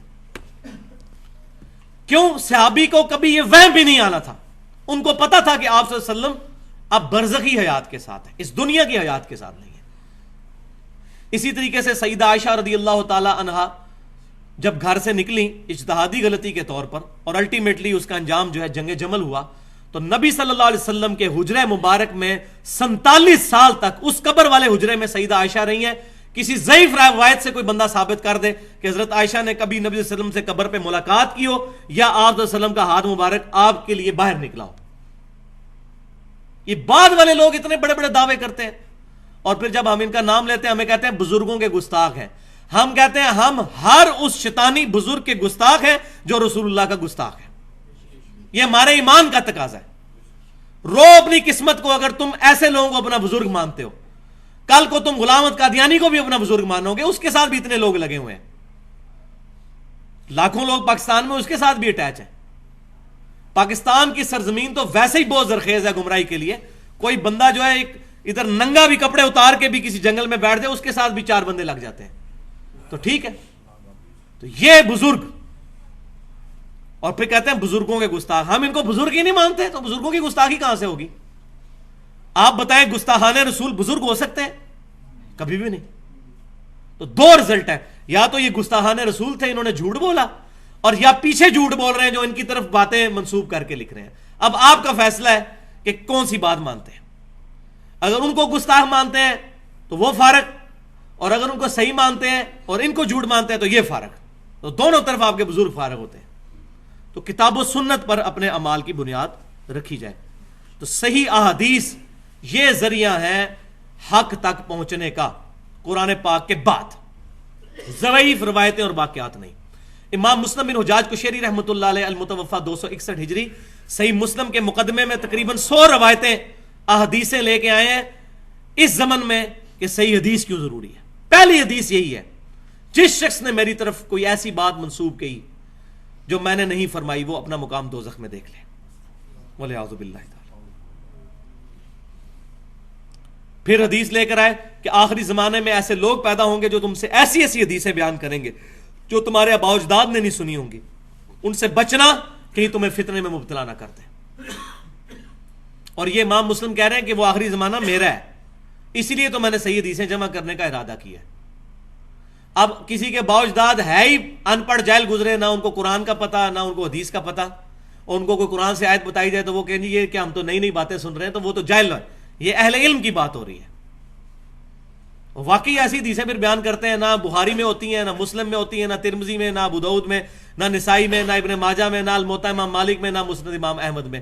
ان 8 کتابوں میں تو حدیثیں نہیں ہوتی ہیں. اور دور دراز کی کتابوں میں جن کا شاہ ولی اللہ دہلوی رحمۃ اللہ علیہ نے حجت اللہ البالغہ میں بڑی ڈیٹیل کے ساتھ رد کیا ہے کہ ان کتابوں کا اور ان صحیح احادیث کی کتابوں کا زمین و آسمان کا فرق ہے. تو صحیح حدیث کے اوپر بنیاد رکھنی ہوگی. اب صحیح احادیث کے حوالے سے میں 3 مثالیں پیش کرنا یہاں ضروری سمجھتا ہوں تاکہ ہمیں مسئلہ بالکل کلیئر ہو جائے. پہلی مثال مسند امام احمد سے کہ امام کائنات صلی اللہ علیہ وسلم کے پاس ایک صحابی حاضر ہوئے. انہوں نے کہہ دیا یا رسول اللہ ما شاء اللہ و شئت، اے اللہ کے رسول جو اللہ چاہے اور جو آپ چاہیں. آپ صلی اللہ علیہ وسلم نے فرمایا اجعلتنی للہ ندا، کیا تم نے مجھے اللہ کے مقابل کھڑا کر دیا ہے؟ قل بل ما شاء اللہ وحدہ، بلکہ یہ کہو کہ جو اکیلا اللہ چاہے. اب اس صحابی نے پاکستانی مولوی کی طرح یہ نہیں کیا کہ اے اللہ کے رسول میں آپ کو مستقل بالذات نہیں سمجھ کے پکار رہا، میں غیر مستقل بالذات سمجھ کر اور محدود اور عطائی کے تحت باذن اللہ آپ کو پکار رہا ہوں، تو آپ نے مجھے کیوں کہہ دیا کہ مجھے اللہ کے مقابلے پہ کھڑا کر دیا؟ یہ نہیں انہوں نے کہا. ان کو پتا تھا نیت جو کچھ بھی ہو، جو چیز اللہ نے اپنے ساتھ خاص کر لی ہے وہ مخلوق میں اذن کے ساتھ ماننا بھی شرک ہے. اللہ کے اذن کے ساتھ کسی کی عبادت ہو سکتی ہے؟ نہیں. حضرت آدم علیہ السلام کی عبادت نہیں ہوئی تھی، وہ سجدہ تعظیمی تھا. سجدہ عبادت ہمیشہ ہی حرام رہا ہے. سجدہ تعظیمی پچھلی امتوں میں جائز تھا، اس امت میں وہ بھی حرام ہو گیا. اللہ کا شکر ہے حرام ہوا، ورنہ یہ لوگ جو اب اس قدر شرک کر رہے ہیں ان کے پاس بہت بڑی دلیل موجود ہوتی. دوسری مثال جامعہ ترمذی میں سیدنا ابن عباس رضی اللہ تعالیٰ عنہ کو نبی صلی اللہ علیہ وسلم نے وصیت فرماتے ہوئے کہا اپنی سواری کے پیچھے بٹھا کر، اے بیٹے اللہ کے احکام کی حفاظت کر، اللہ تیری حفاظت فرمائے گا. اللہ کے حقوق کا خیال رکھ، تو اپنے رب کو اپنے سامنے پائے گا جب بھی مصیبت آئے گی تو. اور جب تجھے سوال کرنا ہو تو صرف اللہ سے سوال کرنا، اور جب مدد طلب کرنی ہو تو صرف اللہ سے مدد طلب کرنا. اور پھر ساتھ کیا ارشاد فرمایا، جان لے اگر پوری امت جمع ہو کر تجھے ذرے کے برابر فائدہ پہنچانا چاہے اور اللہ نہ چاہے تو نہیں پہنچا سکتی، اور پوری امت مل کر تجھے ذرے کے برابر نقصان پہنچانا چاہے اور اللہ نہ چاہے تو نہیں پہنچا سکتی. تقدیر کے صحیفے لکھ کر خشک ہو چکے اور قلم اٹھا لیے گئے. اس حدیث کو امام ترمذی نے کہا ھذا حدیث حسن صحیح، یہ صحیح حدیث ہے. اب یہ حدیث کہ مدد صرف اللہ سے مانگنا، سوال صرف اللہ سے کرنا، صحابہ کرام کو اس کا مطلب پتا تھا کہ اس سے مراد ہے غائب میں مدد کے لیے، دعا کے لیے پکارنا. ورنہ جس طرح آج کا مولوی اپنے ماننے والوں کو سکھا رہا ہوتا ہے، دیکھو جی جب ہم پانی میں ڈوب رہے ہوں تو کسی کو مدد کے لیے نہ پکارے. اس صحابی نے تو نہیں کہا یا رسول اللہ صلی اللہ علیہ وسلم مجھے بھوک لگی ہو تو میں اپنی ماں سے روٹی نہ مانگوں, آپ کہہ رہے ہیں کہ اللہ ہی سے مانگنا تو میں روٹی اللہ سے مانگوں. صحابی نے نہیں یہ گستاخی کی. پھر یہ بھی نہیں کہا یا رسول اللہ صلی اللہ علیہ وسلم مجبور انسان کوئی ہے وہ مدد کے لیے جو ہے وہ کسی کے پاس پیسے روپے لینے کے لیے نہ جائے, اللہ کو پکارنا شروع کر دے. ان کو پتا تھا کہ ظاہری اسباب اور چیز ہے, دعا کرنا اور چیز ہے. یہ آج کے گستاخ لوگوں نے یہ مسئلے جو ہیں وہ گھڑے ہوئے ہیں. اور تیسری مثال جو میں نے پچھلی دفعہ بھی دی تھی, بخاری اور مسلم کی متفق علیہ حدیث ہے, جب 70 صحابہ کو دھوکے سے شہید کیا گیا تو انہوں نے دعا کی, اے اللہ ہمارے نبی کو ہمارے حال کی خبر کر دے. انہوں نے نہیں کہا یا رسول اللہ انظر حالنا, حضور صلی اللہ علیہ وسلم دنیا میں موجود ہے اور وہ کہہ رہے ہیں اے اللہ ہمارے نبی کو ہمارے حال کی خبر کر دے. یہ حضور کی تربیت تھی, ان کو پتا تھا رسول اللہ کو پکارا تو شرک ہو جائے گا. تو چاہے جائے کہ آج پکارنا کتنی بڑی گستاخی. تو پھر مصیبت اور پریشانی میں آپ صلی اللہ علیہ وسلم نے وظیفہ بھی تعلیم فرمایا. جامعہ ترمذی میں صحیح سند کے ساتھ, المستدرک الحاکم میں بھی موجود ہے. آپ صلی اللہ علیہ وسلم ہر مشکل, ہر پریشانی میں کہتے تھے یا حیو یا قیوم برحمتک استغیث, اے خود سے زندہ ہر چیز کو تھامنے والے, میں تیری رحمت کا سوال کرتا ہوں, تیری مدد کا سوال کرتا ہوں تیری رحمت کے ساتھ. یہ آپ صلی اللہ علیہ وسلم کی دعا ہوا کرتی تھی. صحیح بخاری میں موجود ہے, آپ صلی اللہ علیہ وسلم مشکل پریشانی میں حسبنا اللہ و نعم الوکیل کہا کرتے تھے. ہم نے اللہ ہی پر بھروسہ کیا, وہی بہتر کارساز ہے. جامعہ ترمذی میں حدیث موجود ہے, آپ صلی اللہ علیہ وسلم نے بہترین دعا تعلیم فرمائی, لا الہ الا انت سبحانک انی کنت من الظالمین. یہ حضرت یونس علیہ السلام کی دعا مانگو گے اللہ کبھی محروم نہیں لوٹائے گا. یہ آپ صلی اللہ علیہ وسلم نے ارشاد فرمایا. لیکن تمام کے لیے ذکر و درود شرط ہے. جامعہ ترمذی میں حدیث ہے کہ ذکر و درود جو ہے یہ دعاؤں کی قبولیت کا ذریعہ ہے. ایک بہت لمبی حدیث کا خلاصہ یہ بنتا ہے کہ جو شخص اللہ کا ذکر اور نبی صلی اللہ علیہ وسلم پر درود شریف پڑھ کر اللہ کی طرف متوجہ ہوتا ہے تو آپ صلی اللہ علیہ وسلم نے اس کے لیے فرمایا سل تعطا, سل تعطا, مانگ تجھے دیا جائے گا, مانگ تجھے دیا جائے گا. تو یہ ہمارا دوسرا ٹاپک بھی کنکلوڈ ہوا. اب آخری حصہ آج کا, تقریباً اب پیچھے 20 منٹ باقی ہیں, تو یہ انشاءاللہ امید ہے کہ کور ہو جائے گا ہمارا ان 20 منٹوں کے اندر. یہ بہت امپورٹنٹ ٹاپک ہے جو اب ڈسکس ہونے جا رہا ہے, اور آج کے دور کا بہت بڑا مسئلہ ہے یہ. اس کی بنیاد کے اوپر لوگ گمراہی کے اندر گھرے ہوئے ہیں, اور وہ یہ ہے کہ کیا کلمہ گو مسلمان بھی شرک کر سکتا ہے؟ لوگ کہتے ہیں دیکھیں جی, ایک طرف کہتے ہیں کلمہ گو ہے, کلمہ پڑھ لیا, اب اس کو مشرک بھی کہتے ہیں. یہ کیسے ہو سکتا ہے کہ کوئی بندہ کلمہ پڑھے اور وہ شرک بھی کرے؟ واقعی ہم بھی کہتے ہیں یہ کیسے ہو سکتا ہے؟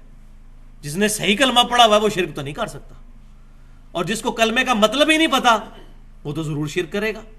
میں نے پچھلی دفعہ بھی بتایا تھا, نبی صلی اللہ علیہ وسلم کے مبارک دور میں کاتب وحی جو ہے مرتد ہو گیا تھا. بخاری اور مسلم کی متفق علیہ حدیث ہے. اس کو دفناتے تھے, زمین باہر پھینک دیتی تھی. حضور کے زمانے کے اندر وہ مشرک ہو گیا تھا, آپ کا صحابی تھا, ایمان تو لایا تھا, کاتب وحی تھا, وہی لکھا کرتا تھا.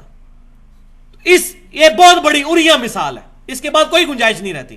حضور صلی اللہ علیہ وسلم دنیا میں موجود ہے اور وہ بندہ مشرک ہو گیا, عیسائی ہو گیا. حضرت عیسیٰ علیہ السلام کو اللہ کا بیٹا ماننا شروع کر دیا اس نے. تو یہ ایک چھوٹی مثال بھی بہت تھی, لیکن اب میں ٹیکنیکلی اس ایشو کو ایڈریس کروں گا تاکہ یہ مسکنسیپشنز اس معاملے میں دور ہوں. تو سب سے پہلے سورۃ الانعام کی آیت نمبر 82. اب میں وہ دلائل نہیں پیش کروں گا کہ جس میں دو طرف مطلب نکل سکتے ہیں, تو وہ کمزور دلائل کو پکڑ کے جواب دینے کی کوشش کرتے ہیں. میں وہ مضبوط دلائل انشاءاللہ پیش کروں گا اللہ کی مدد سے جس کا جواب نہیں ان کے پاس ہوگا, جو شیطان کے ہتھے چڑھے ہوئے ہیں. سورۃ الانعام آیت نمبر 82. بسم اللہ الرحمن الرحیم. الذین آمنوا ولم یلبسوا ایمانہم بظلم اولئک لہم الامن وہم مہتدون. وہ لوگ جو ایمان لائے پھر ایمان لانے کے بعد اپنے ایمان میں شرک کو شامل نہیں کیا, وہی لوگ قیامت والے دن امن میں ہوں گے, وہی لوگ ہدایت یافتہ ہیں. ایمان لانے کے بعد شرک نہیں کیا. اس کا شان نزول صحیح بخاری اور مسلم کی متفق علیہ حدیث کے اندر موجود ہے. عبداللہ بن مسعود رضی اللہ تعالیٰ عنہ کہتے ہیں جب یہ آیت نازل ہوئی ہم بڑے پریشان ہوئے کہ یا رسول اللہ صلی اللہ علیہ وسلم, اس آیت میں آیا کہ جو شخص ایمان لایا اور ایمان لانے کے بعد اپنے ایمان میں ظلم کو شامل نہ کیا تو وہ شخص قیامت والے دن امن میں ہوگا, ہدایت پر ہوگا, تو یہ ظلم کا جو لفظ آیا ہے, ظلم تو عام معنوں میں تو گناہ میں آتا ہے. ربنا ظلمنا انفسنا, اے رب ہمارے ہم نے اپنی جانوں پر ظلم کیا, گناہ کیا. تو یا رسول اللہ صلی اللہ علیہ وسلم کیا قیامت والے دن کوئی بھی امن میں نہیں ہوگا؟ کیونکہ کوئی شخص ایسا نہیں جس سے گناہ نہ ہو. تو آپ صلی اللہ علیہ وسلم نے سورہ لقمان کی آیت نمبر 13 ارشاد فرمائی اور فرمایا ان الشرک لظلم عظیم, بے شک شرک سب سے بڑا ظلم ہے. یعنی اس آیت میں شرک ہے مراد ظلم سے, عام گناہ نہیں. جو شرک کرے گا ایمان لانے کے بعد, ایسے شخص کو پھر امن نہیں ملے گا. تو آپ صلی اللہ علیہ وسلم کی اس تشریح سے یہ بالکل بات ثابت ہو گئی کہ ایمان لانے کے بعد بھی جو شرک سے بچے گا اسی کو قیامت والے دن امن اور ہدایت ملے گی, اور کسی کو نہیں ملے گی. پھر صحیح مسلم میں حدیث ہے, امام کائنات صلی اللہ علیہ وسلم نے بیان فرمایا, جس مسلمان کے جنازے میں 40 ایسے لوگ شریک ہوں جو اللہ کے ساتھ شرک نہ کرتے ہوں, تو اللہ تعالیٰ ان 40 بندوں کی شفاعت اس کے حق میں قبول کر لے گا. یعنی وہ جب جنازہ پڑھیں گے اللہ تعالیٰ ان کی مغفرت کر دے گا اس بندے کی, اگر 40 ایسے بندے ہوں جو شرک نہ کرتے ہوں. تو بھائیو, اگر شرک ختم ہو چکا ہے تو نبی صلی اللہ علیہ وسلم کو یہ بات کہنے کی ضرورت ہی نہیں ہے. وہ جس حدیث سے یہ سہارا لیتے ہیں نا, وہ حدیث میں اینڈ پہ میں بیان کروں گا اور اس کا مفہوم بھی بیان کروں گا, اس حدیث کا مطلب کیا ہے. ابھی صرف یہ دلائل سنتے جائیں. تو جو بندہ جنازہ پڑھنے کے لیے آتا ہے, مسلمان ہی جنازہ پڑھتا ہے, اور تو کوئی جنازہ پڑھنے کے لیے نہیں آتا.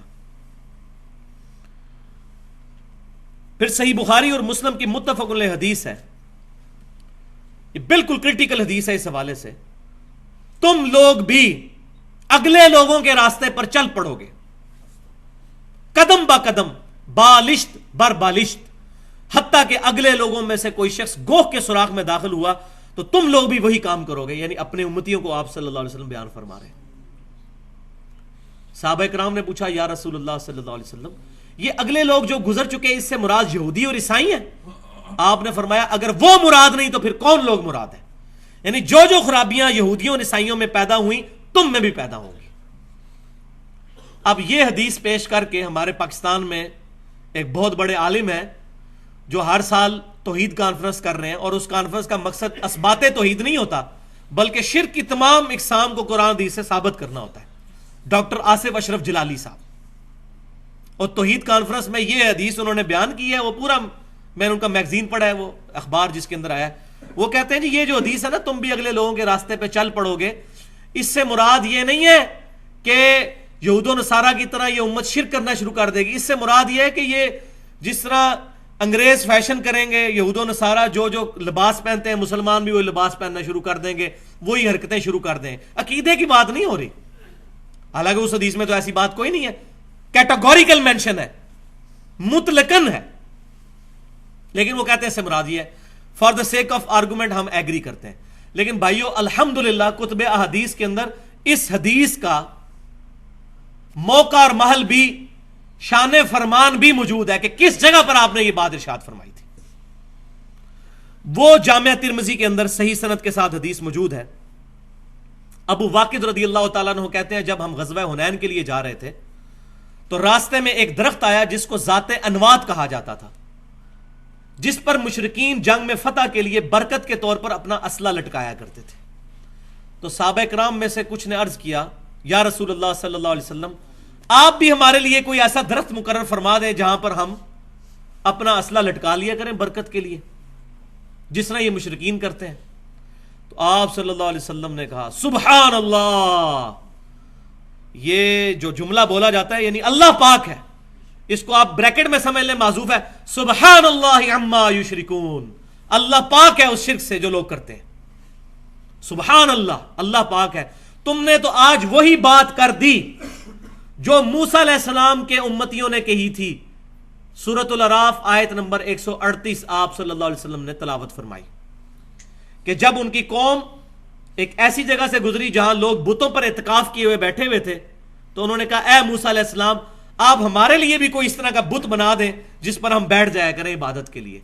تو آپ صلی اللہ علیہ وسلم نے اس کو بت کے ساتھ تشبیہ دی. دیکھیں درخت کو, آج بھی ہو رہا ہے, آپ دیکھ لیں یہ جتنے مزارات ہیں درخت ہیں ان کے ساتھ ٹاکیاں بھی وہ باندھی ہوئی ہوتی ہیں کپڑے کی مختلف اور منتیں مانی, بالکل سیم وہی چیز چل رہی ہے. تو آپ صلی اللہ علیہ وسلم نے فرمایا کہ تم نے وہی بات کر دی جو موسیٰ کے لوگوں نے کی تھی. موسیٰ علیہ السلام دنیا میں موجود تھے.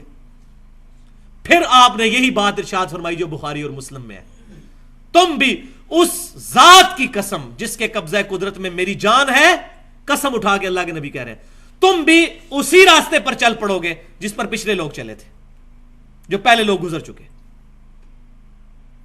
اب آپ صلی اللہ علیہ وسلم کے یہ حدیث کا کانٹیکسٹ ہی بتا رہا ہے کہ شرک کے حوالے سے, اب تو گنجائش ہی نہیں رہ جاتی کوئی بندہ انکار کرے. تو حدیث کی حفاظت کرتی ہے, کوئی باطل اس میں داخل نہیں ہو سکتا. پھر صحیح بخاری اور مسلم کی متفق علیہ حدیث ہے, سیدہ عائشہ کہتی ہیں حضور صلی اللہ علیہ وسلم کے بیماری کے دن تھے آخری, اور حضور کی 2 بیویاں بیٹھ کے گفتگو کر رہی ہیں, ام سلمہ اور ام حبیبہ رضی اللہ تعالی عنہن, کہ جب ہم حبشہ گئے تھے ہم نے ماریا نام کا ایک گرجا دیکھا تھا جہاں بہت تصویریں لٹکی ہوئی تھی. تو نبی صلی اللہ علیہ وسلم جلال میں آئے, آپ صلی اللہ علیہ وسلم نے فرمایا یہی تو ان لوگوں میں خرابی تھی, جب ان میں کوئی نیک آدمی فوت ہو جاتا تھا تو وہ اس کی قبر پر مسجد بنا لیتے تھے, پھر وہاں اس کی تصویریں لٹکا لیتے تھے اور وہاں پر سجدے شروع کر دیتے تھے. قیامت والے دن اللہ کے حضور بدترین مخلوق ہوں گے یہ لوگ, بدترین مخلوق, والعیاذ باللہ. یہ بخاری اور مسلم کی متفق علیہ حدیث ہے. پھر صحیح مسلم کی حدیث ہے, یہ ہمارا پورا ریسرچ پیپر اس پہ چھپ چکا ہے, رسول اللہ کی آخری وصیت ہے, وہ انشاءاللہ ربیع الاول پہ ایڈریس بھی کریں گے اس کو ڈیٹیل کے ساتھ, کہ آپ صلی اللہ علیہ وسلم نے وفات سے 5 دن پہلے, صحیح مسلم کے الفاظ ہیں, جندب رضی اللہ تعالیٰ عنہ کہتے ہیں 5 دن پہلے حضور نے ہمیں ایک بات ارشاد فرمائی, دیکھنا تم سے پہلے جو لوگ تھے ان میں کوئی نیک آدمی فوت ہو جاتا تھا, لوگ اس کی قبر پہ سجدے شروع کر دیتے تھے, خبردار میں تمہیں منع کرتا ہوں یہ بات نہ کرنا. اور پھر بخاری اور مسلم کی متفق علیہ حدیث, حضور صلی اللہ علیہ وسلم کے بارے میں سیدہ عائشہ کہتی ہیں جب جس بیماری میں آپ کی وفات ہوئی, آپ صلی اللہ علیہ وسلم اپنی چادر اپنے سر مبارک سے اتارتے تھے, چہرہ مبارک سے ہٹاتے تھے, اور بار بار یہ کہتے تھے لعنت اللہ علی الیہود والنصارى اتخذوا قبور انبیائہم مساجدا, اللہ کی لعنت ہو یہودیوں اور عیسائیوں پر, انہوں نے اپنے نبیوں کی قبروں کو سجدہ گاہ بنا لیا تھا, والعیاذ باللہ تعالی. اس کے آگے حضرت عائشہ کے کامنٹس ہیں بخاری اور مسلم میں جو اس حوالے سے کلیئر کریں گے مسئلے کو. سیدہ عائشہ کہتی ہیں اگر ہمیں یہ ڈر نہ ہوتا کہ لوگ رسول اللہ کی قبر پر سجدے شروع کر دیں گے تو ہم آپ صلی اللہ علیہ وسلم کی قبر مبارک کو زائرین کی زیارت کے لیے عام کھول دیتے, لیکن ہمیں ڈر تھا, اور حضور صلی اللہ علیہ وسلم بھی ہمیں اسی بات سے ڈرا رہے تھے. حضرت عائشہ کو تو ڈر تھا شرک کا, پاکستان کے مولوی کو 1400 سال بعد کوئی ڈر ہی نہیں ہے. ان سے زیادہ کون نبی صلی اللہ علیہ وسلم کی باتوں کا فہم رکھنے والا تھا.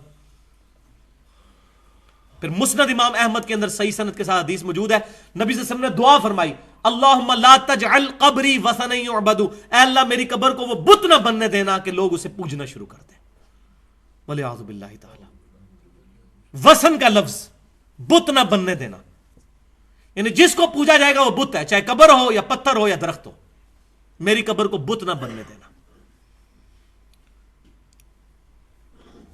تو یہ احادیث تھیں جو بالکل یہ بات کلیئر کرتی ہیں کہ آپ صلی اللہ علیہ وسلم کو بھی خدشہ تھا, صحابہ کرام کو بھی خدشہ تھا.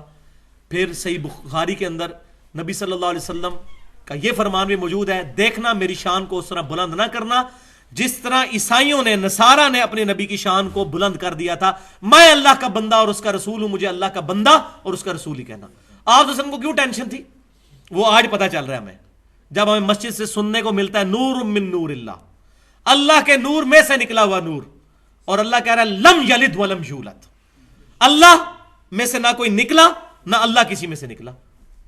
یہ صحیح ترجمہ ہے اس کا, بالکل اپروپریٹ ٹرانسلیشن, نور من نور اللہ. وہی یہود و نصارہ والے کام شروع ہو گئے یہاں پر بھی, اللہ تعالی ہمیں محفوظ کرے.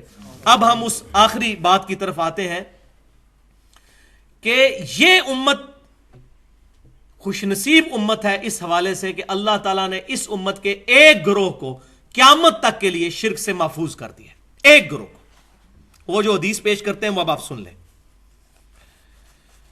صحیح بخاری اور مسلم کی متفق علیہ حدیث ہے کہ آپ صلی اللہ علیہ وسلم نے غزوہ احد کے جو شہداء تھے ان پر 8 سال کے بعد نماز جنازہ پڑھی, اپنی وفات سے چند دن پہلے قبر پہ جا کے. پھر آپ صلی اللہ علیہ وسلم نے وہاں ایک خطبہ دیا جس میں آپ صلی اللہ علیہ وسلم نے فرمایا مجھے تمہارے بارے میں شرک کا خدشہ نہیں ہے, البتہ مجھے یہ ڈر ہے کہ تم دنیا کے مال کے اندر دنیا میں رغبت کرنا شروع کر دو گے. اس حدیث کو پیش کر کے کہتے ہیں کہ آپ صلی اللہ علیہ وسلم نے چونکہ فرما دیا کہ مجھے شرک کا خدشہ نہیں ہے, لہذا شرک بالکل ختم ہو گیا. تو پہلی بات یہ ہے کہ اس خطبے کے بعد وہ حدیث آتی ہے جو آپ کی وفات سے جسٹ پہلے بستر مرگ پر ہے کہ اللہ کی لعنت ہو یہود و نصارہ پر, انہوں نے اپنے نبیوں کی قبروں کو سجدہ گاہ بنا لیا تھا. اور حضرت عائشہ کہہ رہی ہے کہ رسول اللہ صلی اللہ علیہ وسلم ہمیں ڈرا رہے تھے کہ یہ کام نہ کرنا. اگر اللہ نے آپ کو گارنٹی دے دی تھی کہ امت شرک نہیں کرے گی تو حضور کو ڈرانے کی کیا ضرورت تھی؟ کیا اللہ تعالیٰ پر ایمان نہیں تھا نبی صلی اللہ علیہ وسلم کا؟ نعوذ باللہ. ان سے بڑھ کر کون کامل الایمان ہو سکتا ہے؟ وہ مطلب جو لیا گیا اس حدیث سے وہ یہ نہیں ہے. یہ آپ اس حدیث کو غور سے سنیں کہ مجھے تم سے خدشہ نہیں شرک کا. یہ پرٹیکولر خطاب ہے اس گروہ کے ساتھ جو گروہ قیامت تک شرک سے محفوظ رہے گا. اس زمانے میں وہ گروہ صحابہ کرام پر مشتمل تھا, اور پھر قیامت تک انہی کے پیٹرن پر مان علیہ و اصحابی کے تحت ایک گروہ شرک سے محفوظ رہے گا. صحابہ کرام علیہم رضوان اس زمانے میں اس امت کے ریپریزنٹیٹو تھے, اس وقت کوئی فرقے نہیں بنے ہوئے تھے.